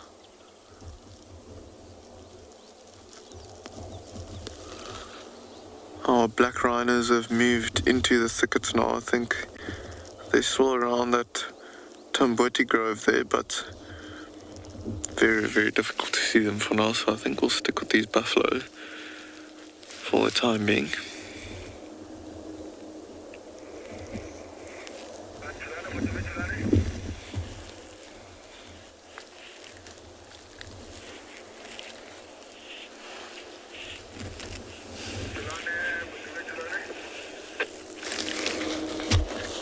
I think that buffalo bull that we saw earlier that did a U-turn and just kept on walking has gone in the direction of this herd of buffalo. I wonder if he's joined them already.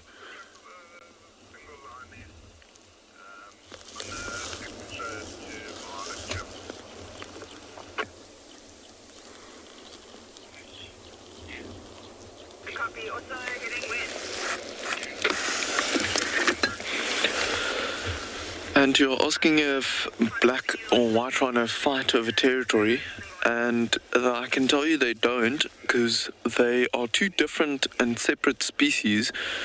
They're not even from the same genus. So black and white rhino are related, but they don't feed on the same food, they don't mate with each other, they don't really interbreed in the wild. It's very rare, it's only happened in captivity, so they have no reason at all to fight over territory. They actually do coexist with each other all around, because like we've seen now, the black rhino with their heads sitting up high like that, they feed on twigs and leaves, and the white rhinos on grass. Just see them moving in between the Tamboti thickets there, like there's very, very little view of them.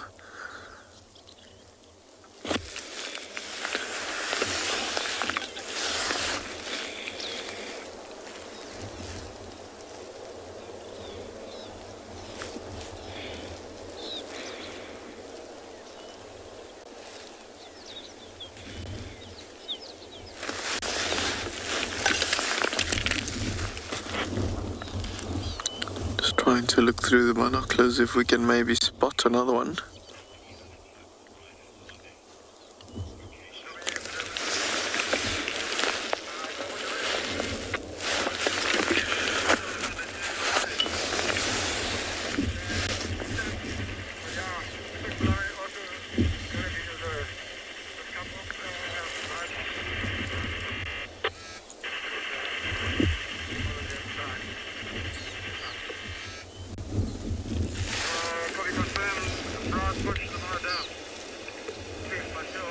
I don't know if you can hear the breeze coming over now. Just see some movement behind the thickets. Oh, there, one just came out into the open and it's walking through the thicket. But I think while we are losing view of these black rhinos, we're gonna keep on going and see if we can find some other animals. We're gonna send you over to Lauren at Juma.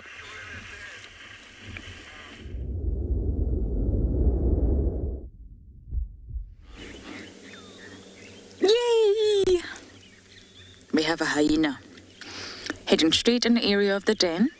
I don't know who it is from behind, I'm afraid. We had Ntima drinking at Twin Dams, which was really beautiful, and she's looking fantastic. But both Morgan and I were chuckling. Hyenas are not the most graceful drinkers. When leopards or lions drink, is silent. It's that act of defying gravity, up, down, up, down. It's silent. But when a hyena drinks, it's very, that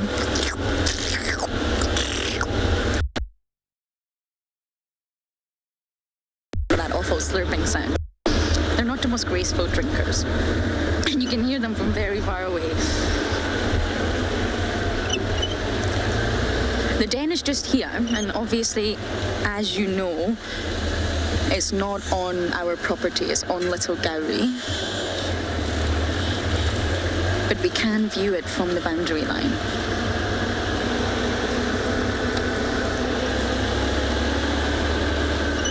I can see the hyena, whoever that is, I'm really not sure. Let me stop here, Morgan, because it's a nice open clearing. We might get a visual.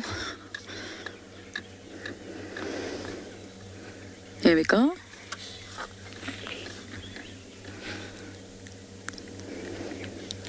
Guys, I miss you. Please come back to Djuma. Please, please, please. Is this Sutu?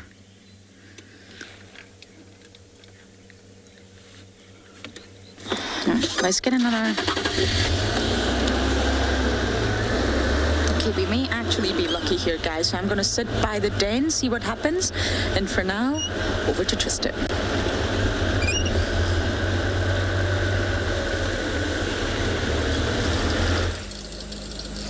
Well, while Lauren sits at the den and sees what happens, managed to stumble upon a little herd of eggs that's busy feeding. And I say little feeding because it seems like it's only two of them. I'm sorry, there's a stick in front of the Ellie's face, but you'll see the little baby there. Here comes the rest of them. They're all coming. And they were making a beeline straight towards this torchwood. I think they can smell the torchwood fruits that are on the ground. Still quite late for torchwoods to be around. We shouldn't still be seeing a lot of their fruits, but the trees have still got a fair number on, particularly this one. I can see quite a number of fruits still on the tree itself, and you can actually see how the ground is completely flattened around this tall tree from elephants that have been feeding. So they come in here and they just walk circles around it, much like you would see with the marula tree. It's the exact same thing. It's just elephants basically plodding along, and so the grass gets squished as they search for these fruits. How they are able to eat them, I'm not quite sure. The tortured fruit for me has got the most pungent smell to it, and it just does not smell great at all. So I can't imagine that it tastes very good either. But yet the elephants love it, and actually there was a group of Nyala bulls that was also here that rudely got chased away by the Ellies when they arrived, so they would have also been utilizing those fruits. I suppose if you think about it, at this time of the year, given the fact that it's dry and wintry and the food availability isn't as good, a few torchwood fruits seem to be a good idea.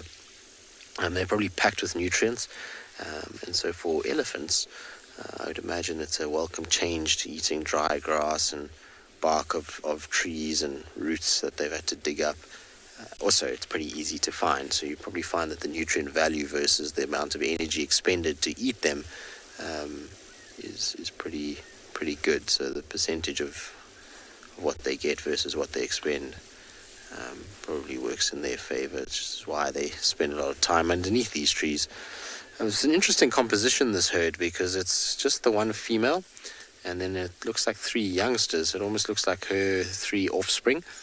I don't see any other elephants on their way, which is strange. You generally don't see herds like this. Look, she's chasing, the older female's chasing one of the youngsters. But you generally don't see herds of this structure. Normally it's multiple different females together with their offspring. Very seldom that you'll find a cow just with her offspring by herself. Look how she's moving. She's very distinctive, this cow. Not only does she have this big sort of cut out of her ear, but if you look at her right tusk as well, she's got a beautiful notch on that right tusk. You can see where she's been kind of whipping branches over that notch. So that's kind of two distinctive marks on her that would be able to make it easily IDable in the future. There's actually an elephant that we have to keep an eye out for. Her name is Summer. She's part of a herd of elephants that is being monitored by Elephants Alive, which kind of monitors elephants in this greater Kruger area.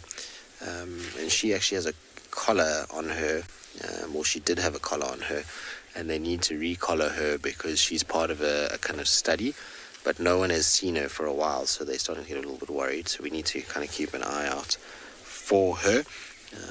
She doesn't have the most distinctive of markings, but she does have kind of mark on her right ear, so we've got photos of her, and hopefully if she does appear, we can let them know.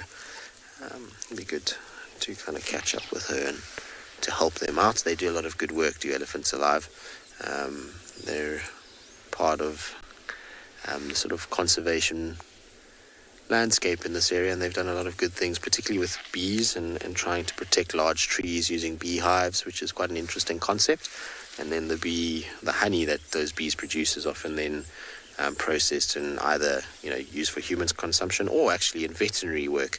Honey has huge amounts of healing properties, and a lot of the vets in this area have started to use it, particularly for wounded animals that have like snare wounds or something like that. They find that the honey is actually one of the best things to smear around that wound, and it helps actually heal it up really well. Are you guys going to sit right behind the only bush that's obstructing us? I think that is a solid yes at this stage. There's a little mini torchwood that's growing in front of them. So this is one of the fruits that managed to survive its onslaught of elephants and germinate, and it's a young tree that's now starting to kind of grow. And you can see with these trees actually why it gets the name greenthorn. So torchwood is obviously its one name, but greenthorn is its other name. And if you look at the new branches, they have a very green coloration to them with green thorns. So it's a pretty kind of self-explanatory name. You find that these trees kind of pop up like this underneath one another, and they form these beautiful big trees with this fluted bark. I absolutely love torchwoods. They're wonderful trees to see. All right, well, we're going to carry on sitting with our eddies. Let's see how long they stay and feed off these fruits, and if they give the tree a little shake.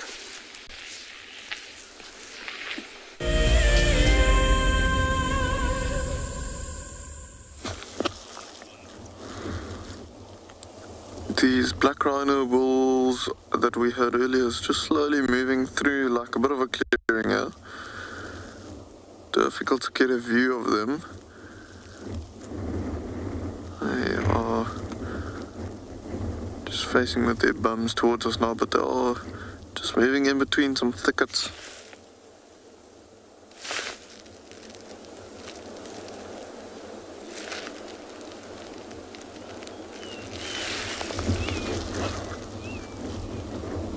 The view is on and off.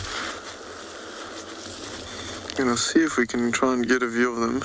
They're just in between the thickets now, feeding like they were earlier, just moving in between. Probably slowly moving towards and from some of the smaller trees that's in this area. Small buffalo thorn trees, some sickle bush, and some other Vachelia species that's all growing around this area that they're feeding on. The majority of these small green bushes that you see are all guarri bushes, and they're not really feeding on that, so that's not something that they enjoy feeding on. It's not really that palatable, tasted nice for them.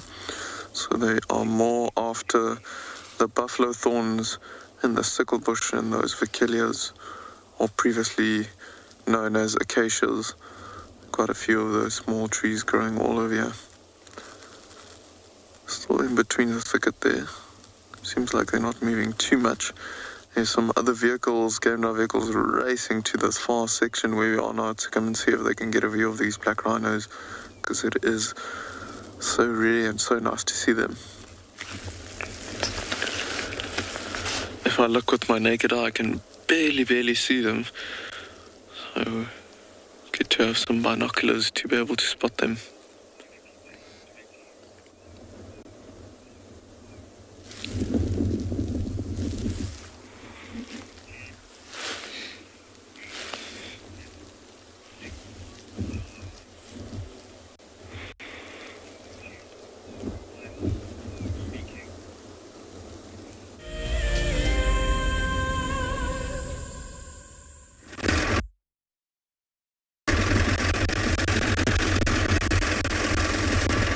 Back to Tswalu, still searching around, trying to go in between the dune streets, looking for animals around there. These dunes would make a little valley, and that's where a lot of animals would try hide. But also not that, it becomes a little bit more open, and the sun coming through is where they would actually face, just to try and keep warm. So that's the the areas we are currently trying to infiltrate and see if we can find anything. What you sometimes often find also is certain species of animals would actually be right on the crest of their dune tops, just waiting to sun themselves there as the sun comes through. So I'm being very opportunistic this morning with regards to such. So let's see what we do find. A little bit nippy this morning. Maybe a little bit more than nippy.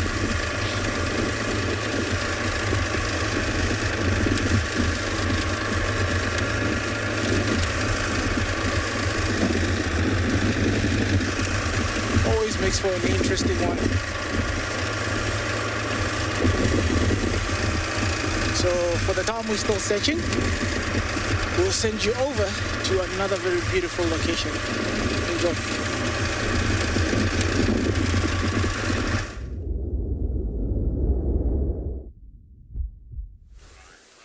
Well, we're still with our elephants. They've moved from one torchwood to the next. This is pretty commonplace at this time of the year for elephants. If you're tracking elephants, this is how you track them, is pretty much if you see them in a feeding pattern around torchwood trees, just look for the nearest tall torchwood, and you can almost guarantee that their tracks will head in that direction. And from here, what you'll find is they're going to slowly kind of feed around this tree. They'll mix it up between fruits and a bit of vegetation that's around. And then from here, they'll drop down the slope towards Chitwa Dam and go and have a little drink. But they're going to make use of this tree first before they head down there. Sorry, I'm a bit distracted because I was watching a nyala that's walking in the distance. It's disappeared from view now, but it looked like it was having extreme difficulty walking, almost like it was hobbling quite badly, which is never a good thing to see. Antelope that hobble don't typically last too long, especially when you've got the likes of Tundi around. She'll take advantage of that pretty quickly. But you can see as soon as they kind of finish from this tree and they've sort of fed, they're going to leave, and I can see another torchwood just behind this one. Looks like they're heading towards that one. Maybe there's not that many fruits coming off this particular tree itself. I don't see that many. The other thing is that this is quite a young cow. She's not monstrous. So there's the other torchwood there sticking up. Did you see it shaking?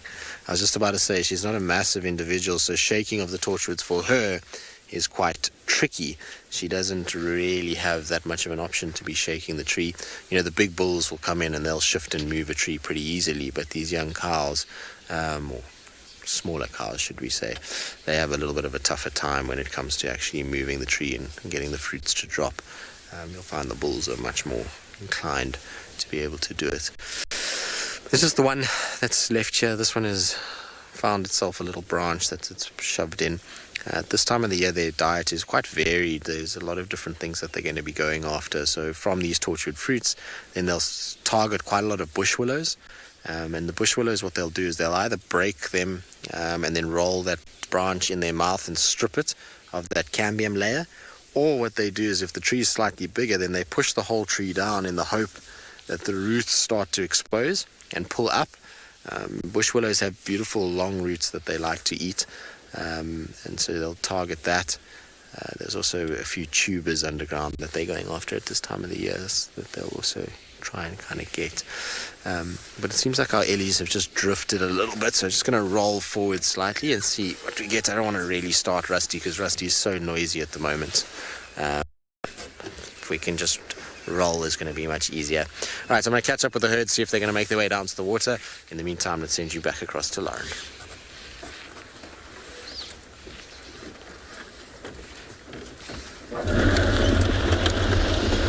Unfortunately, we followed that hyena for quite a bit, but it obviously went to the other side of the dam. And Tima was here, which is Twin Dams, and she went north, so she's probably going to settle down for the day, I would imagine. It's starting to get warm. She'll have been active all night. She'll find a little spot nestled in the thicket. So they're still using Djuma. We see their tracks outside camp every single day. Every single morning, hyena tracks. They're just not deigning on Djuma. But luckily we can get a view from the boundary line. It's not completely a disaster.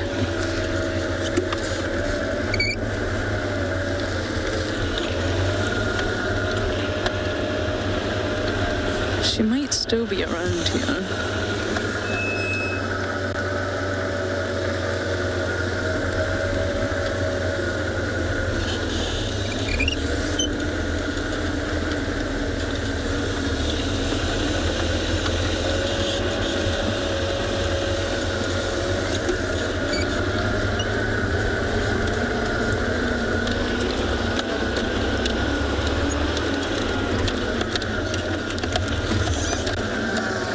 She must have went into the Mowati. Her tracks are not here.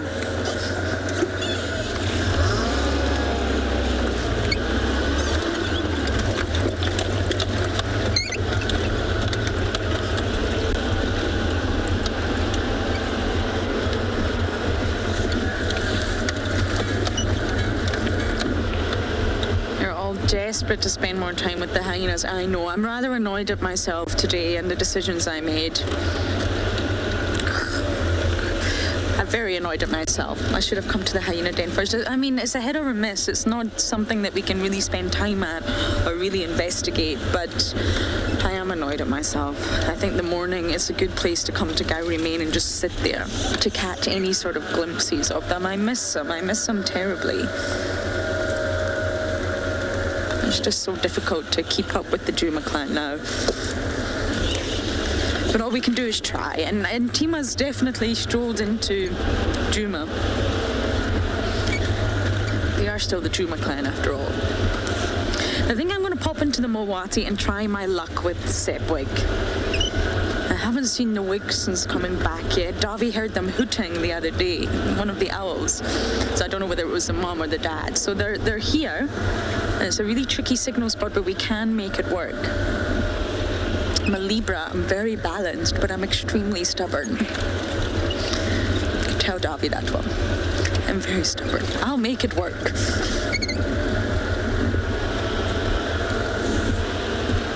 Okay, I'm going to pop into the Mowati and see if we can get any luck with our beautiful spotted eagle owls.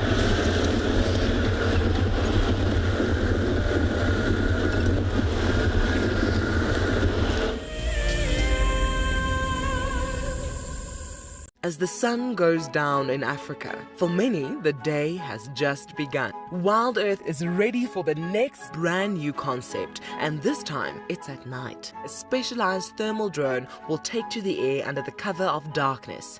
As it flies above the bush, it will be searching for hotspots on the ground. We might have a leopard on the far right of this group of hyena. The ground team will then be called to identify the animal. It is a warthog. That's exactly what it is. So there we go. It was a warthog that was running away from... Sorry, Warty. And of course, it is at this time when the big cats are on the hunt. Yeah, James just head a little bit more left. Okay, Gavi, I'm going to go north around on Impala Road. Okay, the lions are on the move, guys. Lions are chasing the wildebeest. Wild Earth is looking for a sponsor who can help turn this show to a long-running series. If you are interested, then head over to our website to find out more. wildearth.tv/sponsors. Hi, I'm Nikki, your guide here at Ambion Ngala.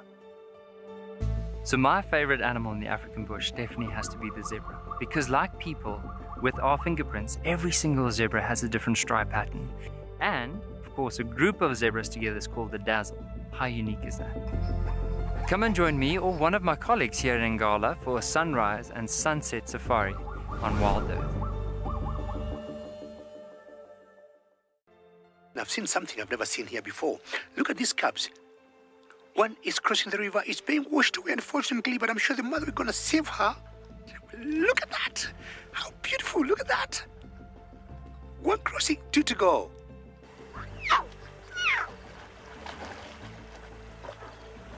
How cool is this? Expect the unexpected here on Wild Earth daily. Hello, I'm Marna, your Wild Earth Safari Guide from and beyond Ngala.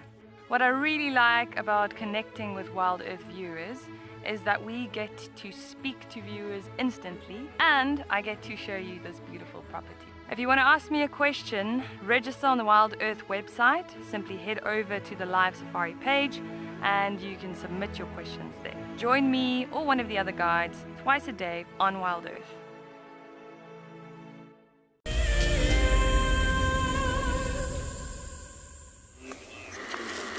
So you can just see those black rhinos back sticking out above the bushes as they're feeding there. And we've got a special guest that's just joined us. Johnny is on safari with Chad, and they're enjoying the sighting with us. Johnny, did you hear your sound? Oh, now I see that. I still did. So we're all just waiting to see if these black rhinos will come out of the thickets, but I think they are settling down and they're actually just feeding there because it's nice and warm now, so they're not too keen to move around too much. I think they've found a spot where there's sufficient stuff for them to feed on. Now that the other vehicles have come and joined us, we'll see if we can creep a little bit closer. They're the ones just turning a little bit into the open now. Just see its back. He just wanted to point us in the direction. But in this area, we normally do off-road for black rhino, but in this area, the owner of the area doesn't want us off-roading on his property for black rhino. Yeah, that's the reason why we don't off-road for them. But like in the Pinder side, we off-road for black rhino.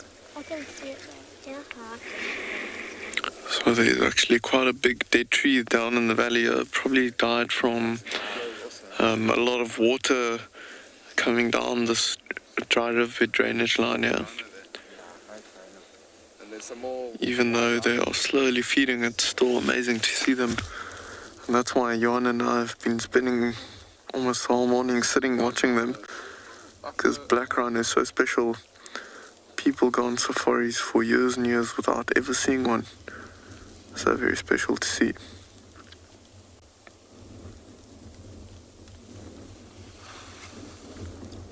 I wonder if this cool breeze that's blowing at the moment, they might just be standing in between the thickets there, settling down, maybe even having a bit of a rest out of the wind, because it is nice and cool.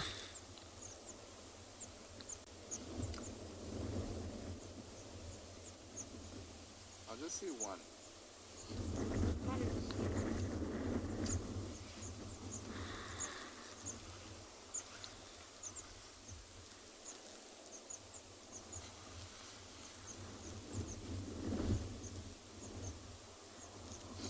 Doesn't look like their head's moving around too much, but seems like they are moving a little bit. I reckon let's see if we can creep a little closer, then we'll send you over to Tswalu in the meantime.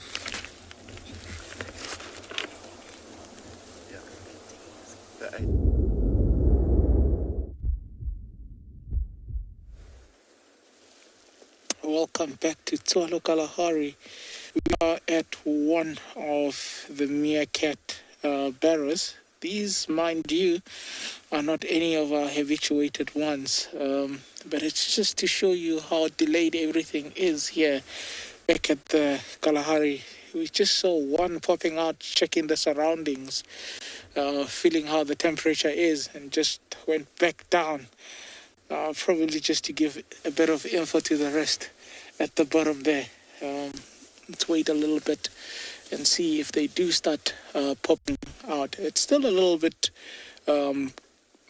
windy and cold for them, so it's just a point of reference to show you that usually around this time they would be out sunning themselves, basking in the sun, but today it's cuddle day for them. Give them a bit of time and see if they start popping out again.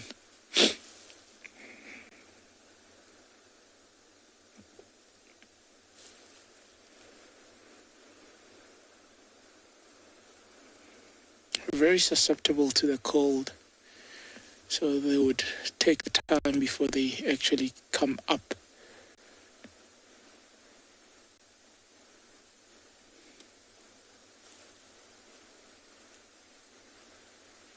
Just gonna keep quiet for a little bit and see if they do maybe pop up.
Yeah, let's just give them a bit of time.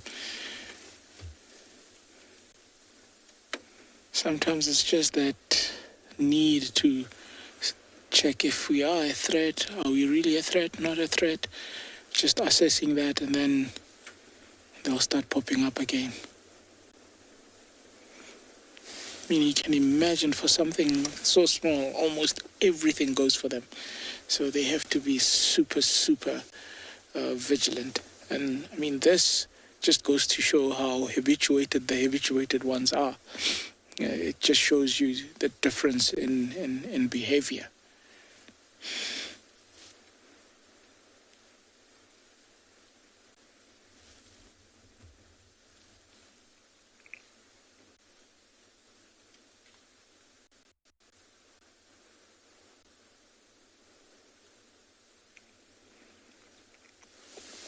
Heather, how deep can these burrows go? So usually when these animals burrow, they'll almost burrow in a J formation, meaning that they'll go straight down and then start curving flat, or even sometimes go a little bit deep and come back a little bit up and then start flattening out. So I would say probably 45 centimeters straight down, but it doesn't mean that tunneling itself is 45 centimeters beneath the ground. It could be more or less, sometimes maybe 20 or so, because they can collapse if anything heavy walks over the barrow system.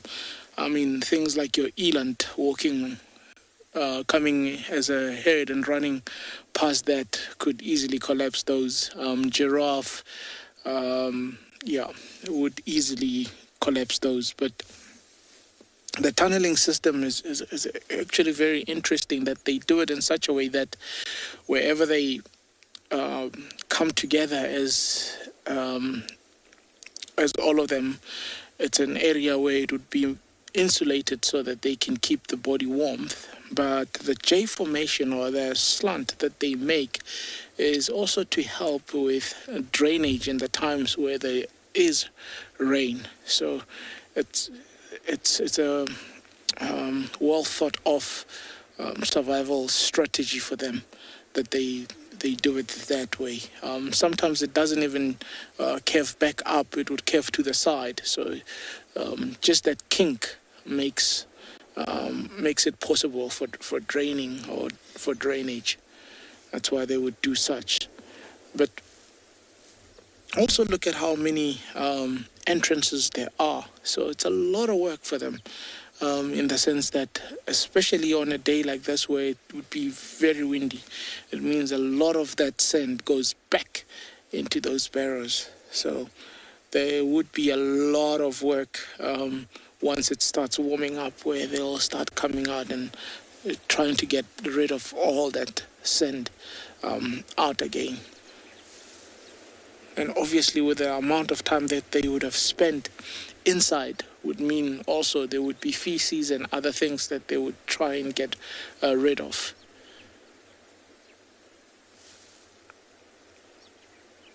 So a very intricate system, and one that the environment needs, aerating the land.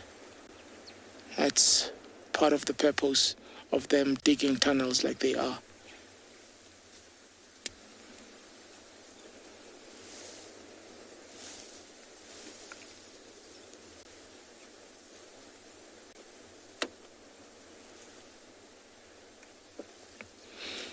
For now, it doesn't seem like our friends would be coming out, so we're going to continue moving and searching for other animals. And whilst we do that, we'll send you over to another very beautiful location.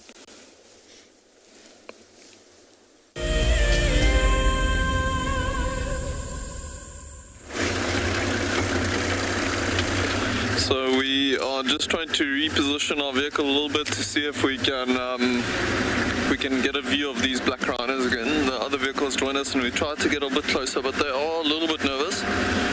So we just try and see if we can get ahead of them. Gonna see if we can head up onto the hill up ahead of us, see if we can get a view from there.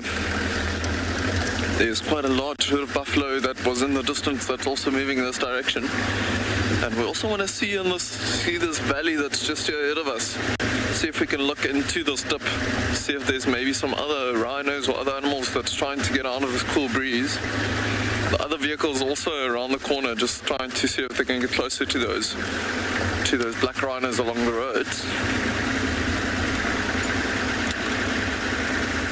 So in these valleys, the water starts washing from the rain, washes some of the topsoil into these areas, so there are a lot more thickets and bigger bushes and so on growing down here, a little bit more space for their roots, a little bit more wet here as well, for them to have a bit of rain, of water, and lots of little thorn trees growing all over. And this is why we are driving around here, such good areas for black rhino. Let's see, in these dips here, especially with this cool breeze blowing, you never ever know what you might find.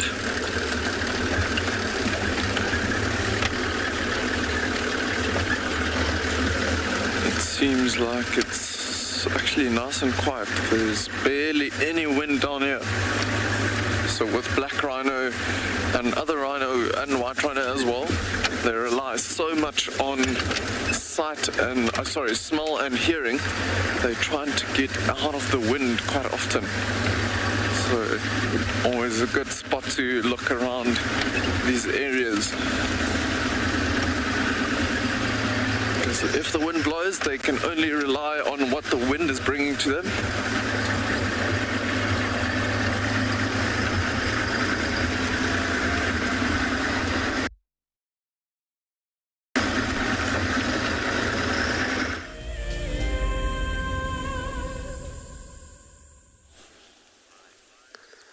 As you can see, we've got two monitor lizards that are side by side. One I actually don't even think you can call a monitor lizard. It almost looks like a small crocodile. It's so big. It's a massive monitor. It's difficult there with no sense of scale. But that one in front, in the foreground, is about as big as it gets. And they've obviously decided that it's been a fairly cold morning, that they're going to come and sun themselves on the little overflow of Chitwa. There's a little concrete section here that will probably warm up much faster than the surrounding terrain. And so I suppose if you're a cold-blooded creature like a monitor, this makes perfect sense to come and sit on this little concrete section and warm up. And so both individuals, just facing opposite directions, are kind of having a good rest and absorbing some sun just to kind of get those bodies going so they can go and look around for food and various other things.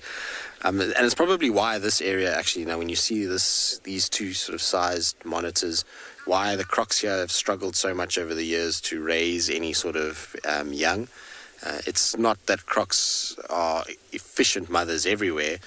Most crocodile clutches will only have about a 2% survival rate anyway, but you'll find with these guys being around, they're going to raid the nest of the crocodiles all the time, and they're going to kill a lot of them. If they obviously can find the nest, they'll open it out and potentially get to the eggs. So it must be tough for our Boris and Vlad to actually breed and have any sort of success. And then you combine these guys raiding nests with the fish eagles and leopards and honey badgers and all the other things that go after the little baby crocs. Makes for a very, very, very tough upbringing. But once they get past that sort of meter range, which obviously takes a bit of time, then generally the crocs do quite well in this section. It was actually really nice to be down on the Sand River and just see how many crocs there are. It looks like the Sand River is very healthy with crocodiles at the moment. That's always a really kind of good sign. After the droughts, you wonder whether or not the crocs are going to take a bit of time to come back, but they obviously did just fine. They must have found little pools and caves and things and hidden in those until the water came back pretty strongly. I actually had a really cool sighting of two crocodiles eating an impala when I was down in the Sand River. They were in a pool, and I don't know kind of what exactly happened, but Ravens caught the male leopard was also there. So I'm not sure if the crocs stole it from him or if he heard the commotion and kind of came down. But it was really interesting watching these two crocs feed off this impala, and they were both very young crocs. So it was quite difficult for them to kind of break the impala apart. It's like if an impala gets caught here by Vlad or Boris, they're so big that they'll just pick that impala up with their mouth and shake it and break pieces off of it, basically like that. But these two crocs were so small that they didn't have that power, so they had to do that death roll. So they grab a piece of it and then they spin as quickly as they can, and that shears off chunks. So it was super interesting just watching that behavior. It's been a while since I've seen crocs actually feeding in that manner. Like I say, most of the time that you see crocs, the bigger ones, it's just literally shake and maim and break the carcass apart like that. I don't think we're going to see too much activity from these two. I reckon that they're going to be pretty stationary. I don't think they're going to go far. So, Darcy, not too far off. I find the water monitors to be a little longer, but it's really not that much difference. I find that the water monitors are more, we find more of them more consistently. And so I suppose in many ways that's what helps us to be able to kind of see the sizes of them. Big rock monitors are not as common as the big water monitors. But yeah, they essentially reach a very similar size. I've seen rock monitors that are pretty close to the size of this one that's lying there. But with the rock monitors, they're often a lot heavier set, so bigger kind of head and neck area. So while they might be the same sort of length, weight-wise, I would imagine the rock monitors weigh a little bit more. They might unfortunately get a rude interruption because there's a vehicle coming down. So it's going to be interesting to see who moves first and who plays chicken first and actually gets out of the way.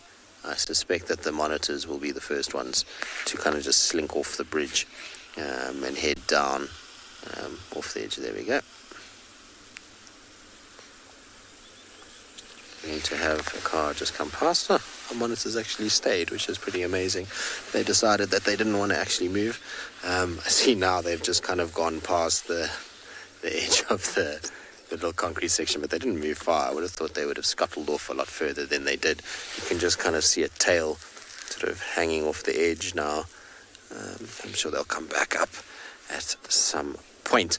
Now, we were following tracks, obviously, like I say, for Thandi and Mariep's tracks are also not far, but unfortunately they go into an area where I don't have signal, so we've had to kind of just give up on that for now. That's why I came down to Chitwa Dam just to come and see what was happening here. Always a good spot when it's just sort of a general searching pattern. I like sitting here, not so much in the mornings because you get blinded by the light when you look out over the dam, but I enjoy sitting here just from a point of view that it's a good sort of centralized spot for hearing any calls that might be around. To give you an idea of where these tracks went when I say we lost signal for them, is they've gone towards the Mulawanini for Mariep's, and then he's cut eastwards towards sort of Chitwa driveway area, but into like a little drainage section, and I just don't get signal. Not too far from where we had those elephants. And Thandi's tracks go into Torchwood towards the Mulawanini, and again, we don't get signal in that drainage line itself, so we'll have to hope that they come out of the drainage line by this afternoon, and then we'll be able to kind of pursue them once again. It'd be really nice to catch up with Thandi and Mariep's. I haven't seen them in ages, so I'm super keen to kind of see them again. All right, I think we'll sit here for a little bit longer. We'll just do a bit of birding and just just kind of take it easy, and in the meantime, they send you across to Lauren, who's on the move.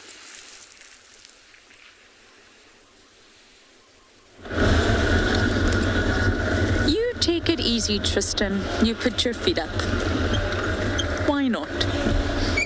I am not having a lucky morning at all, really. I feel like I've made all the wrong decisions. But I'm not going to beat myself up about it. I'm going to keep trying. It's been very quiet on the leopard track spots. And obviously, the hyena den wasn't such a lucky one. But I am back on quarantine. Not that I think Tingana or Kalamba is still around here, but what I've noticed is that very often we check quarantine in the morning and then we all leave to check other areas, but actually quarantine is so productive that we probably miss a lot once we've left it. It's always worth coming back and just checking it. And this is a drainage that we got slightly stuck in yesterday. Just a minor thing. Luckily, Tristan came to get me. It was funny because we're having a little bit of a tricky issue with comms. We're not able to really talk to our director right now, and I had no phone service in the drainage. So how are we going to call Marcel and tell him to rescue us? Anyway, once we managed to chat to Tristan on the game drive radio, I thought, how am I going to describe where we are? We're in the middle of a drainage. I said, Tristan, you know that jackalberry that you find in Ghana? He went, yep, I know the one, we're coming to get you. And he was here in 2 minutes. So it's always good to find landmarks. Yes, on a road it's easy, but when you're in a drainage line, it's definitely... Ah, that's the jackalberry right there. We just drove past it. Oh, can you see that tall tree in the drainage line? We're going to start to turn yellow. All the jackalberry trees have got this lovely yellow color right now. They are actually deciduous. There you go, you've just got it on the sort of left-hand side. Sorry, everyone. Morgan's monitor's just fallen off, so I'm holding it for him. But there you go, that's the tree. And Tingana's always found there. So it's good that when you're a guide, you just make these landmarks. It makes it a lot easier to be rescued, let me tell you that. But as I at least try to find some form of a heartbeat, we are going to send you guys over to Nick.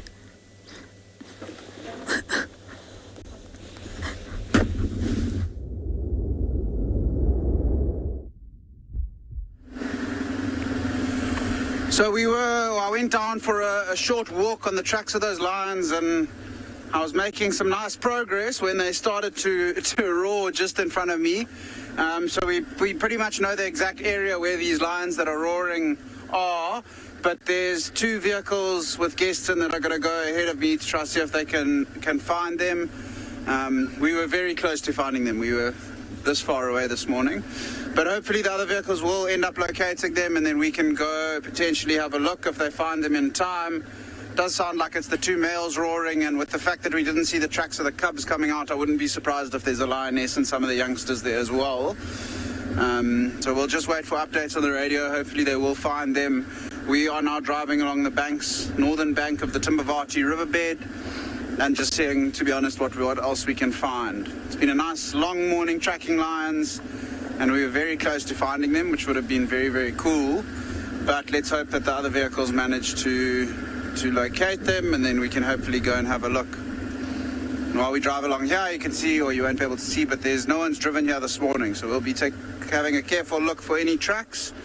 Our main objective along this road is tracks of a leopard, and more importantly, tracks of the female leopard with the 2 small cubs. She could have been moving around this morning. I think now that it's got a little bit warmer, she would have left those youngsters if she was with them this morning, and probably starting to look for something to try and catch and essentially kill. So we will slowly check. There's some really nice big trees along this road as well, so we'll check in the trees for any signs of a carcass.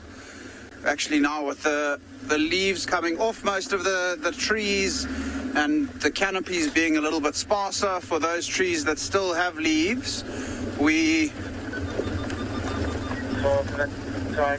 Can I please make noise a second? Hey, they found it. So we will just keep driving. Hopefully we'll get a chance to go and see them, but thankfully they found them quite nice and quickly this morning as a result of our tracking and picking up on clues. I think the other two vehicles were originally looking for the white lions in the south, but they're in a very tricky area, and actually no one saw any tracks this morning. They're between Burnt and Huge Block. So Mandy, with the fact that there's no fences around the property, it's quite tricky to say how many lion prides exactly are on the property at any given time, but this morning we know that at least part of the Birmingham pride's on the property. So there's one pride. One of our trainee rangers had lions roaring in the west, more than likely the breakaway pride, so that could mean that there's two prides on the property this morning. Only one group of lions has been found, but there could be two prides on this morning. Other than the breakaway pride and the Birmingham pride, we also tend to see, not as often as the two of them, but we also tend to see the Mbiri pride that come in from the Manuletti in the southwest, the Squirrel pride which comes in from Kruger in the east, the Mayan Bula pride which comes in from the Kruger and the Timbavati in the northeast, and the Avoca pride, which you might see updates of the Sabi Sands and the Avoca males. They would have come from the Avoca pride that lives in the west of Ngala and into the Timbavati. So what does that make it?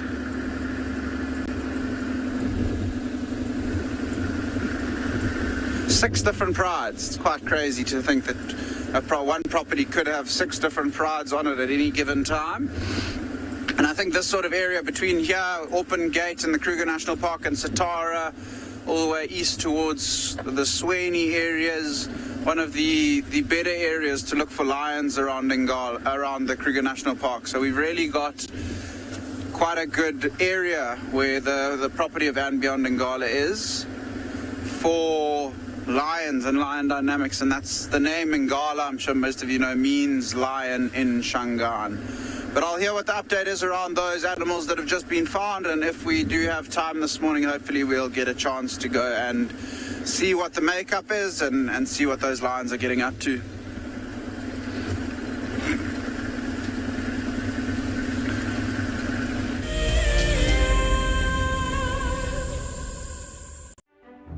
Across southern and East Africa, the Endangered Wildlife Trust works tirelessly to save species, protect critical habitats, and benefit people.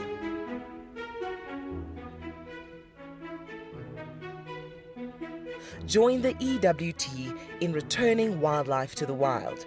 Go to ewt.org.za to find out more and follow our socials to see how you can get involved. Protecting forever, together. There's a grounding earthiness to this place that we feel in our ancestors. It's a place where, believe it or not, we evolved as a human species, and anyone who's come to Africa will understand that.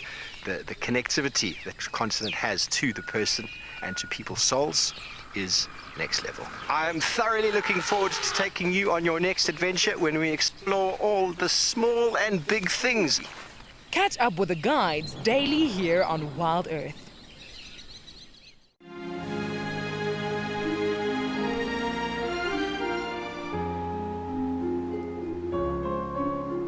You are cheeky. That was a brave decision. Amber Eyes is... Oh. That is so magic. That was absolutely wonderful. Amber Eyes just gave that cub an enormous hug. Expect the unexpected here on Wild Earth, daily. My name is Lauren, and I'm currently working in Djuma Private Game Reserve here in South Africa. I love answering your questions during the live safaris. It's my favorite part. It feels like you're on the vehicle with me, and I'm able to teach you exactly what you want to know. If you want to ask a question on Wild Earth, then you need to register on our website. Once registered, you must go to the live safari page and ask your question below the live feed. I love being a cam-up for Wild Earth. The animals coming right up close to you, especially like lions. Sometimes you get nervous, but you have to go with the flow. My favorite animal to film is the elephant because of how big it is. But when it's really up close to you, it's one animal that you would say, I really respect you.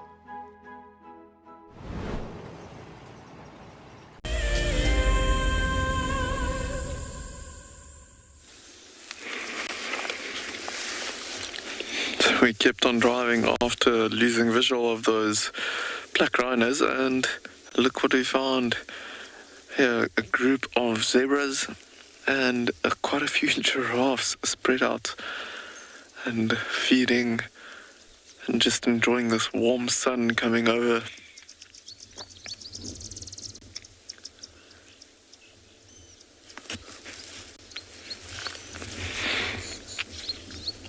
Look at the tails of the zebras just going all the time, chasing away the flies and biting insects.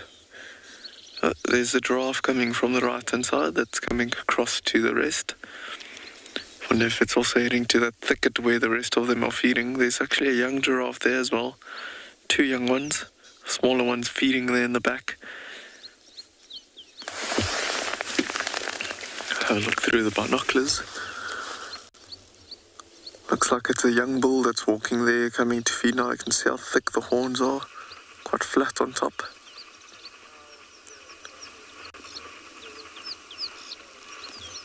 Those youngsters are so cute with their fluffy little horns on their heads.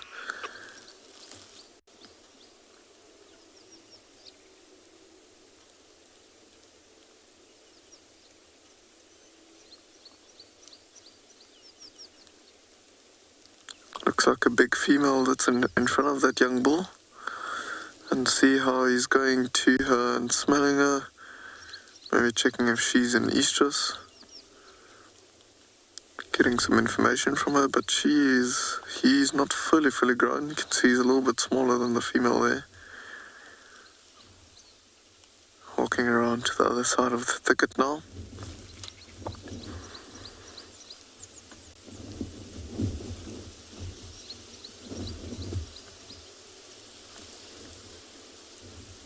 Oh, look at the female going and investigating that youngster. That must be her calf.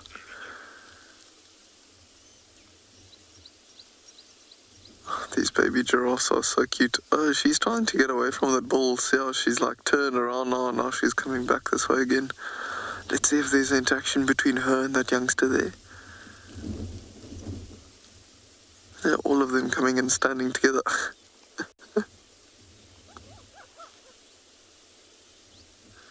Some zebras going and lying down there as well. On the thicket. Can't see them from where we are though. See that bull still smelling her.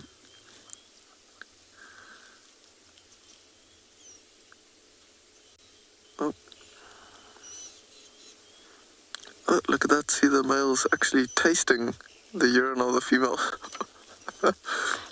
And doing a flemin grimace to see if he can find out and test the scent of the urine to see if she's in heat or not. Luckily we humans don't need to do that.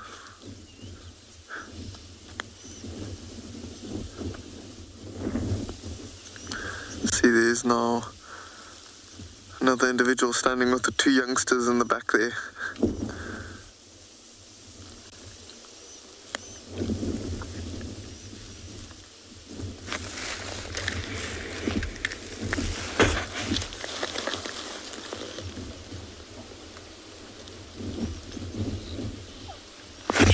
There's quite a few giraffes out in the distance on the crest of the hill. I wonder if they are all part of kind of the same herd, just loosely spread all over this area. Because if I look at these, it only looks like one fully grown female, the one that's furthest to the left and feeding on the thicket there. So I don't know where the mothers, that's just one of the moms of these 2 youngsters.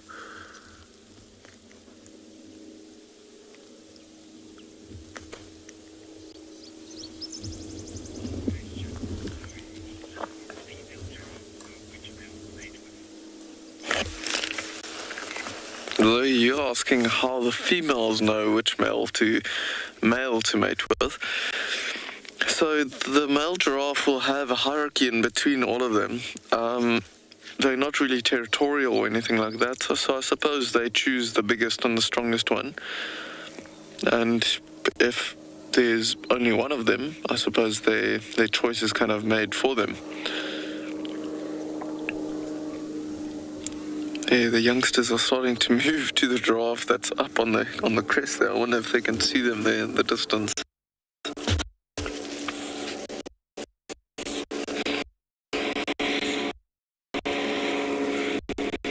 Oh, going closer to a small thicket there. You might just hear a plane coming over now, and that is one of our anti-poaching planes that's doing the rounds, flying over Punda, checking for any suspicious activities or anything like that. Don't mind us, we're just watching the giraffe and the zebras.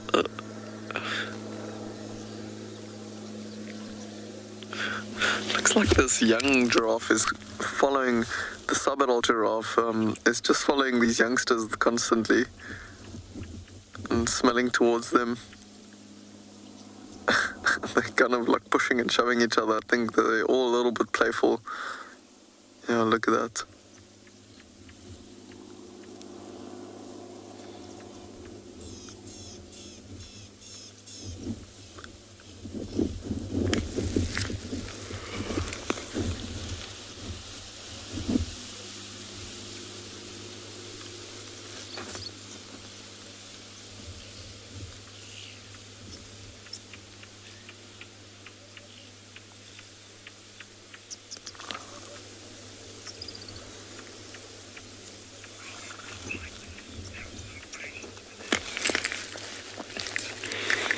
Pipers, you are saying they are so precious when they're so small and little, and they indeed are. There's very few things that is as beautiful and as precious as a small giraffe, hey?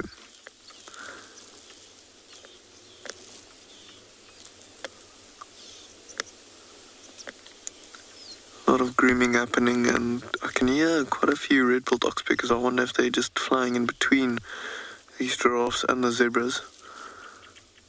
See the one youngster further to the right. He's actually going and feeding on like a small buffalo thorn tree, I think. Just the right height for him to feed on. It's already switching in between milk and feeding on some leaves.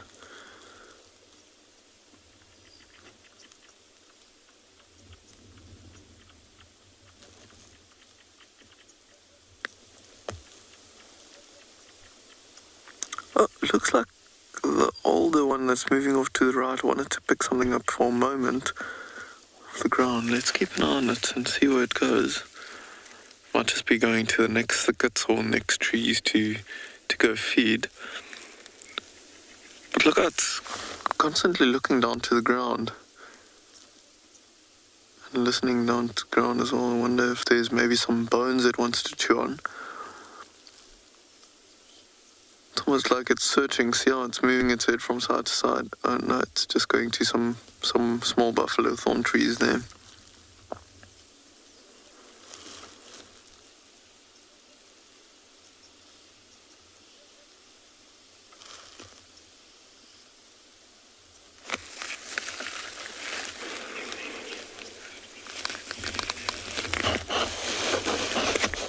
Alex, you're asking if baby giraffes eat plants and feed on leaves as soon as they're born. They do not.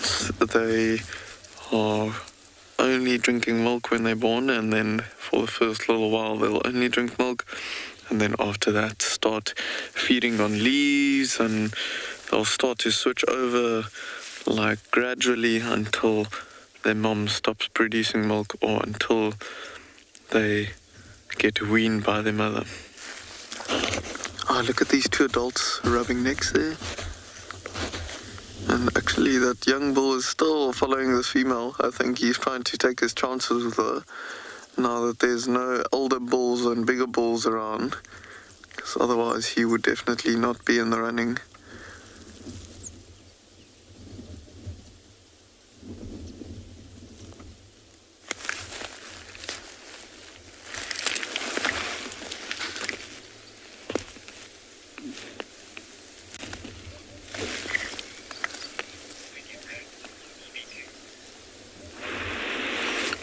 these giraffes are moving around and feeding, and the zebras are just wagging their tails away.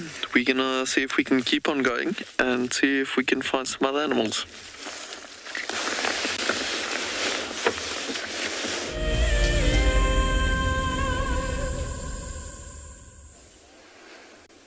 All right, welcome back everyone. And as you can see, we've got nothing in picture yet. So we're just waiting on one of these roads. But if you listen carefully in the background,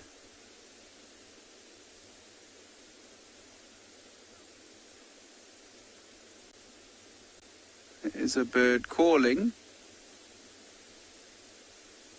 It might be a grey go-away bird. It sounds a little bit more like a tawny eagle, but I can't see it, and I can see a grey go-away bird, so I wonder if it's just not a variation of that call. It's a hornbill that I can see.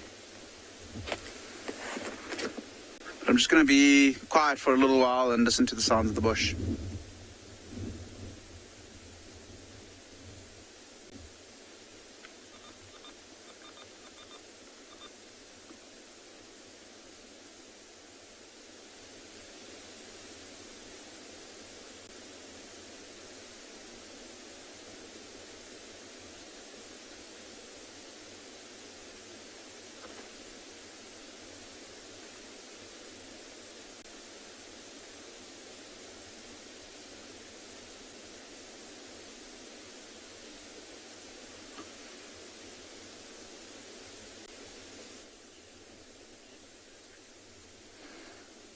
Quite a solid breeze blowing from the right-hand side, sort of from the east, and I'm guessing that's the reason why the lions moved northeast into the wind last night and potentially hunting. And obviously the pride is now split up, with some of them being not far from where we are right now.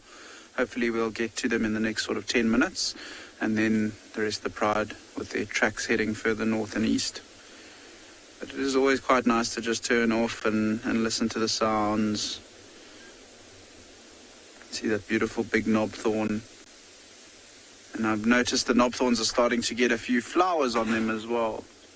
Not on that specific one as of yet, but yesterday I saw some with really nice flowers on.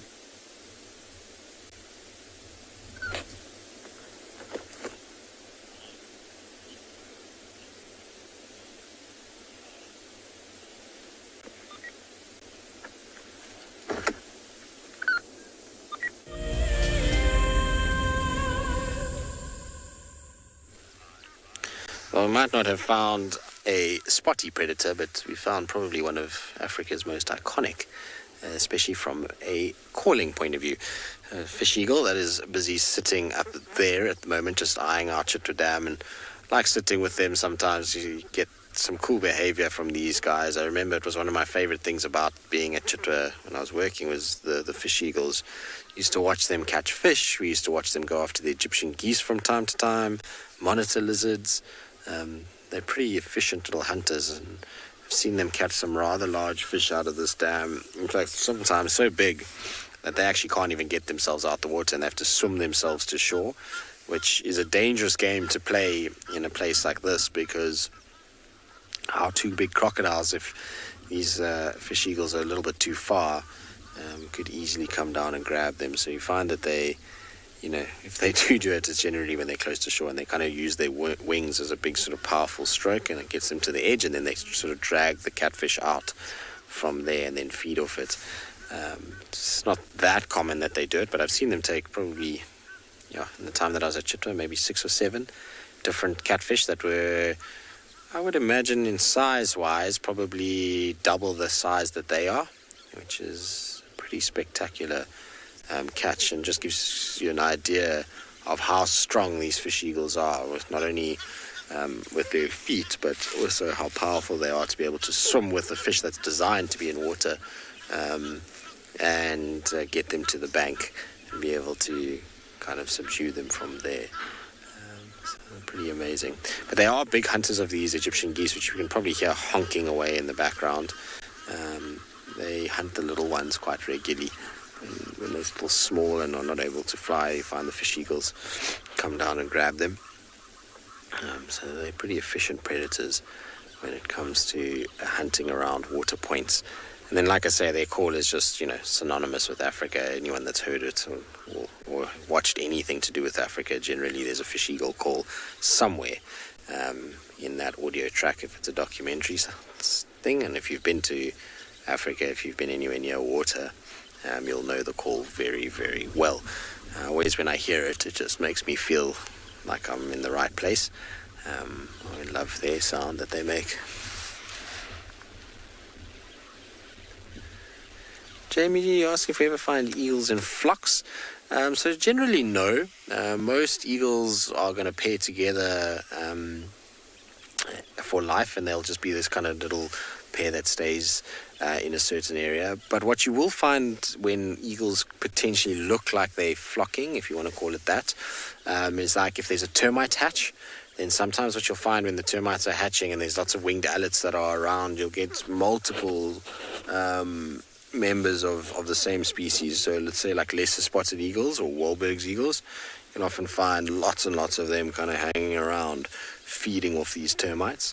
But none of them move in flocks together in this area. All of our birds of prey are generally either solitary or in pairs. Obviously the migratory birds like steppe eagles, they're not breeding here, so they will just generally be on their own. But tawnies and fish eagles and African hawk eagles, they're all going to be paired off together, not really in flocks, so to speak. All right, I think we're going to probably leave Chitwa Dam now. Unfortunately, not much has kind of come out.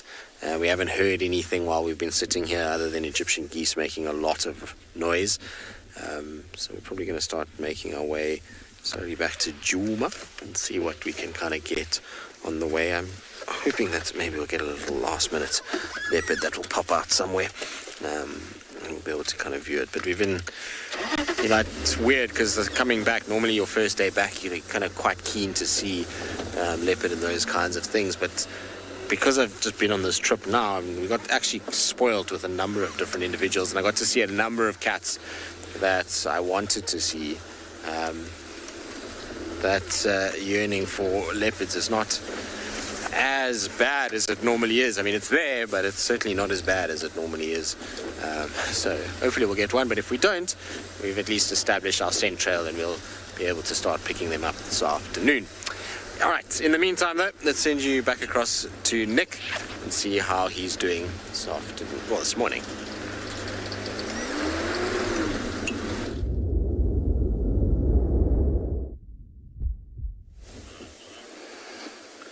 So we have managed to get to these lions that were found by one of the other guides, and in picture you can see one of the bigger male lions, and you can see how he's looking away from us, and you'll see with the rest of them, a couple of them heads up, all staring in the distance. There were some zebras vocalizing in that direction, and I think that's what caught their attention. Really only the one male and one of the lionesses.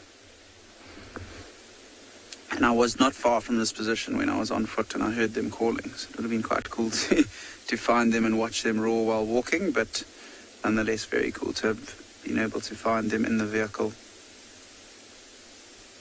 This is the Birmingham Pride, for those of you who are wondering, the group without the white lions and the group with the smaller cubs as well.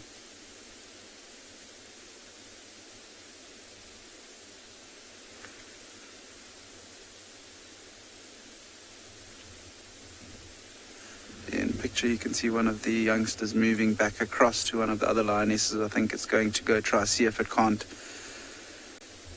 join up with the lioness and maybe continue moving towards where two of the other youngsters are already resting in the shade for this morning.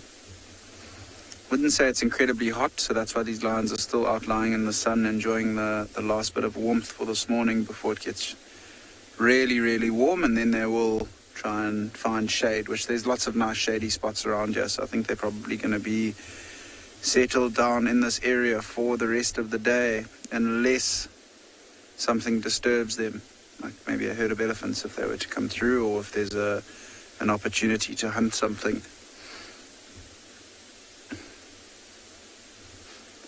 It's quite interesting, the dynamics here. It's quite tricky to see which lions exactly are here, but the two dominant males are here. The two lionesses, the middle ones, the ones with the cubs are here as well. And then it looks like two sub-adult lionesses here, and the two older cubs, the 1-year-old cubs, are also here. So I'm sure that's their mothers here as well, potentially lying in the grass. That one flat at the back, that could be them. There's one of the older youngsters, also fast asleep. See its ear just going every now and then. It's got some biting flies that are irritating them a little bit.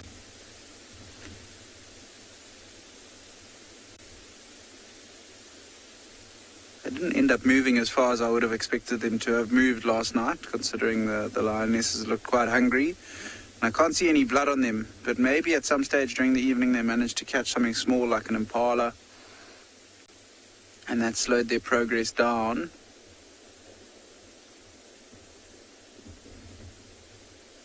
And it makes me wonder what...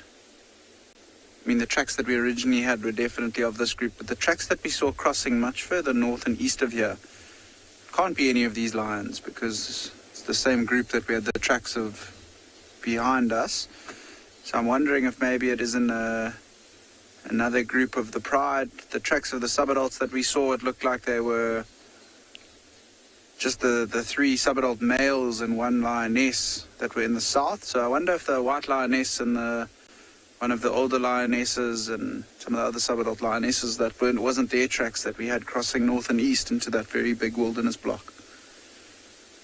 But quite a beautiful setting that we've got this morning.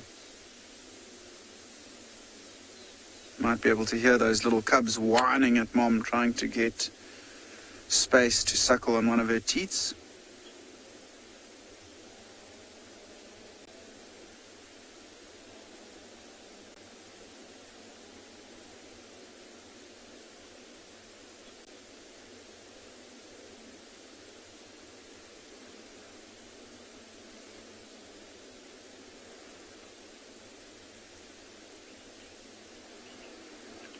Very noisy little lion cubs. But I think we'll stick around here for the next little while and just enjoy the rest of the morning with these lazy cats.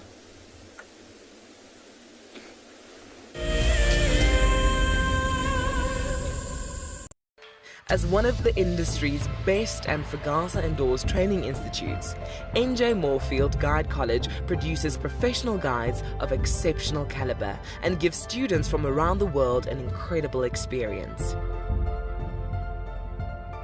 NJ Moore offers courses to suit all types of interests. The full-length career course results in a Fagasa accredited qualification and the option of a 6-month internship at one of Moore Family Collection's luxury safari lodges. Shorter courses are a great introduction for those considering a career in field guiding or even a life-enriching experience in your gap year. With spaces still available in July, don't miss out on this fantastic opportunity to live your African dream.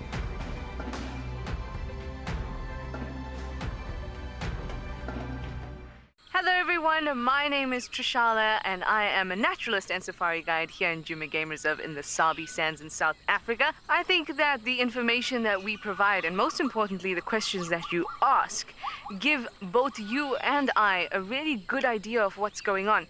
My friend Fernando here, he's a flat-necked chameleon, and I love them. They're just these gems that you manage to find in the bush. Catch up with the guides daily here on Wild Earth.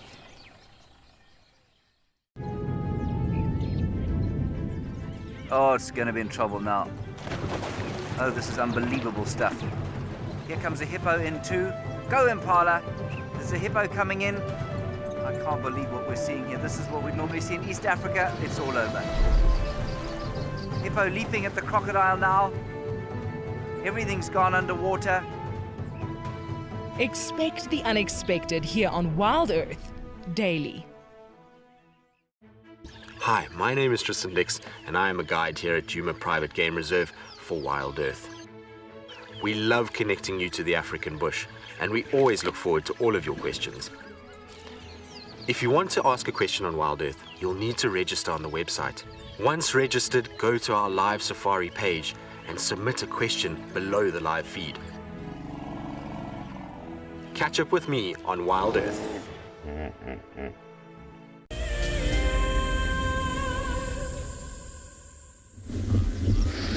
I really did scratch around everywhere and no luck, but we came to Galway Dam, right next to the dam camp, and I have to say I just love seeing hippos out the water. It's almost like a fish out of water. It sometimes looks a little bit wrong. Look at that little one who's decided, no, I'm not ready to move. They haven't moved. They're not doing anything. They're not feeding. But they're just standing up, resting. And look at these bodies. They almost look like they're wrong, if that makes sense. These huge, huge bodies with those massive neck, which naturally supports that extremely large skull and muzzle. And then you look at those tiny little legs. They're very small. And hippos can run, but they can't jump. They can't really navigate out of the way of obstacles. They're not very elegant on their feet. And they also can't swim. They're not swimming in the water. They're either floating or bobbing up and down on the sort of bottom of the water body. But of course it's winter. They're cold. They also warm up in the sun just like we all do. And that's why they're out of the water. They're not feeding. They're just trying to warm up, get some vitamin D, get some warmth, and then eventually they're going to slide back into the water.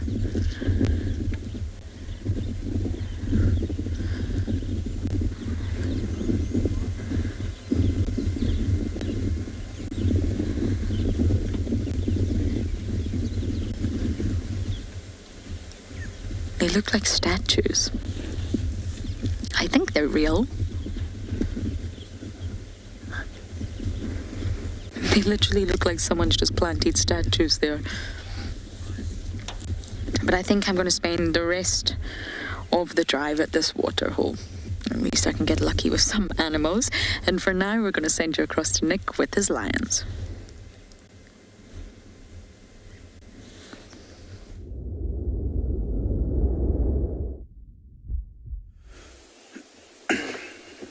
So we've got some of the lionesses and the youngsters now on the move. Don't know if they're looking for a new spot to settle or if they've picked up on something. They don't seem like they're too interested in everything, but really nice at the end of the drive to see a couple of these lions moving now with the youngsters. And there you can see one lioness. Looked like she was sitting, but it looks like she might be urinating and scent marking.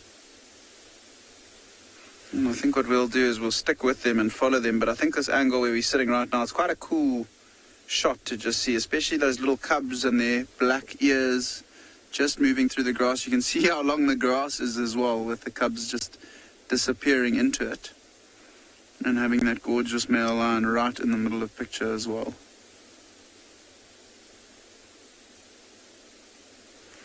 It's funny how they just got up and decided that they were going to start moving from pretty much nothing. There were no real signs of them looking to start moving, and you can see how the two males not really interested in heading off just yet. Two sub-adult lionesses down here to the right, busy grooming as well. They also, they're looking in that direction. I definitely think they are going to get up and follow. But maybe what they're looking for is an area that's a little bit more sheltered from the sun, with a bit more shade than they have had in this specific area this morning.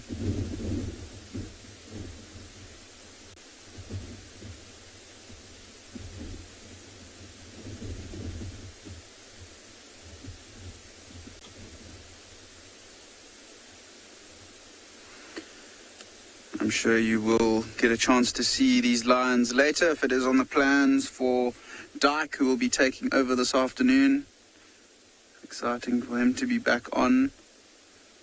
Look at him looking at the sub-adult lioness, see how he reacts to her when she walks past. No real interest there. We've been watching these sub-adult lionesses and they tend to try and flirt with that male lion, and he's not a big fan of it, surprisingly. I think it might be because they're still a little bit too young to mate. but I can see some of the lionesses' backs where they've moved off into a bit of a thicker area. They are still slowly moving in a south and easterly direction.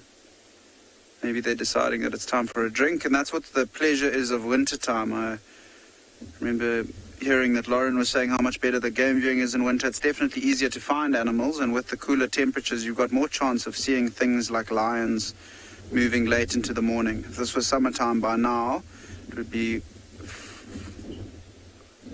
far too hot for them to be moving. But while we stick with these lions and see where they're heading to, we're going to send you over to Tristan.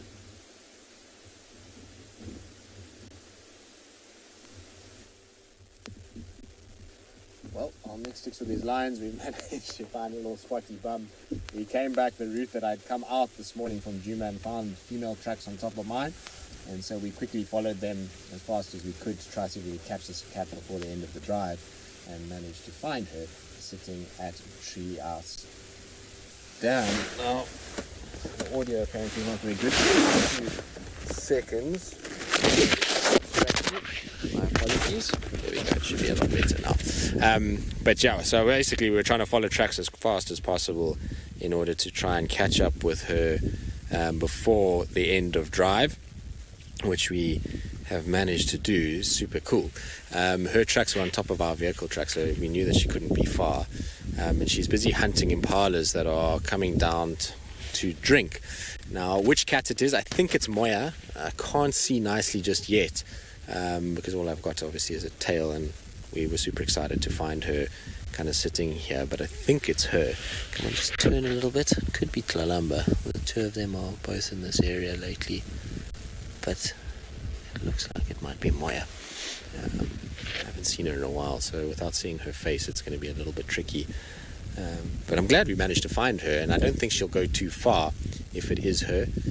If it's Tlalamba, obviously she could be anywhere, but the ears don't look right for Tlalamba. Tlalamba's got beautiful clean ears. These ears look like they're a little bit turned out. But maybe it's her. I don't know. We'll have to kind of get a better view of her face to know which one it is. I'm sure James, Richard, if you're watching, you'll be able to ID them from the back spots. It's a technique that we don't use all that often. Normally we rely on seeing the face and the head in order to know exactly who it is. But my guess is that it's probably Moya. Maybe what we should do, because she's not going to get to those impalas, is just get a quick shot of her face before drive finishes. So I'll just kind of get in on the side here. She didn't even look at us when we came in. Rusty? Such a noise. Alright, let's go. Pretty sure it's Moya. There you go. Moya. So she's just watching the impalas. I know the light is not great, but she's got herself in a nice little spot there in order to hunt and to be able to find the food that she needs. So that's really cool. I don't think she'll go too far today. She might try and chase a little bit. She looks like she could do with a meal, but I don't think she'll go too far from this little water point. There's not much other water around, so this makes a good place. But it is that time where we need to say goodbye. I was super glad that we managed to get a last-minute leopard for all of you, and it's really nice to be back at Djuma, so I hope you all enjoyed the morning, and we look forward to seeing you this afternoon. So from all of us, it's a big goodbye, and we'll see you on our sunset safari.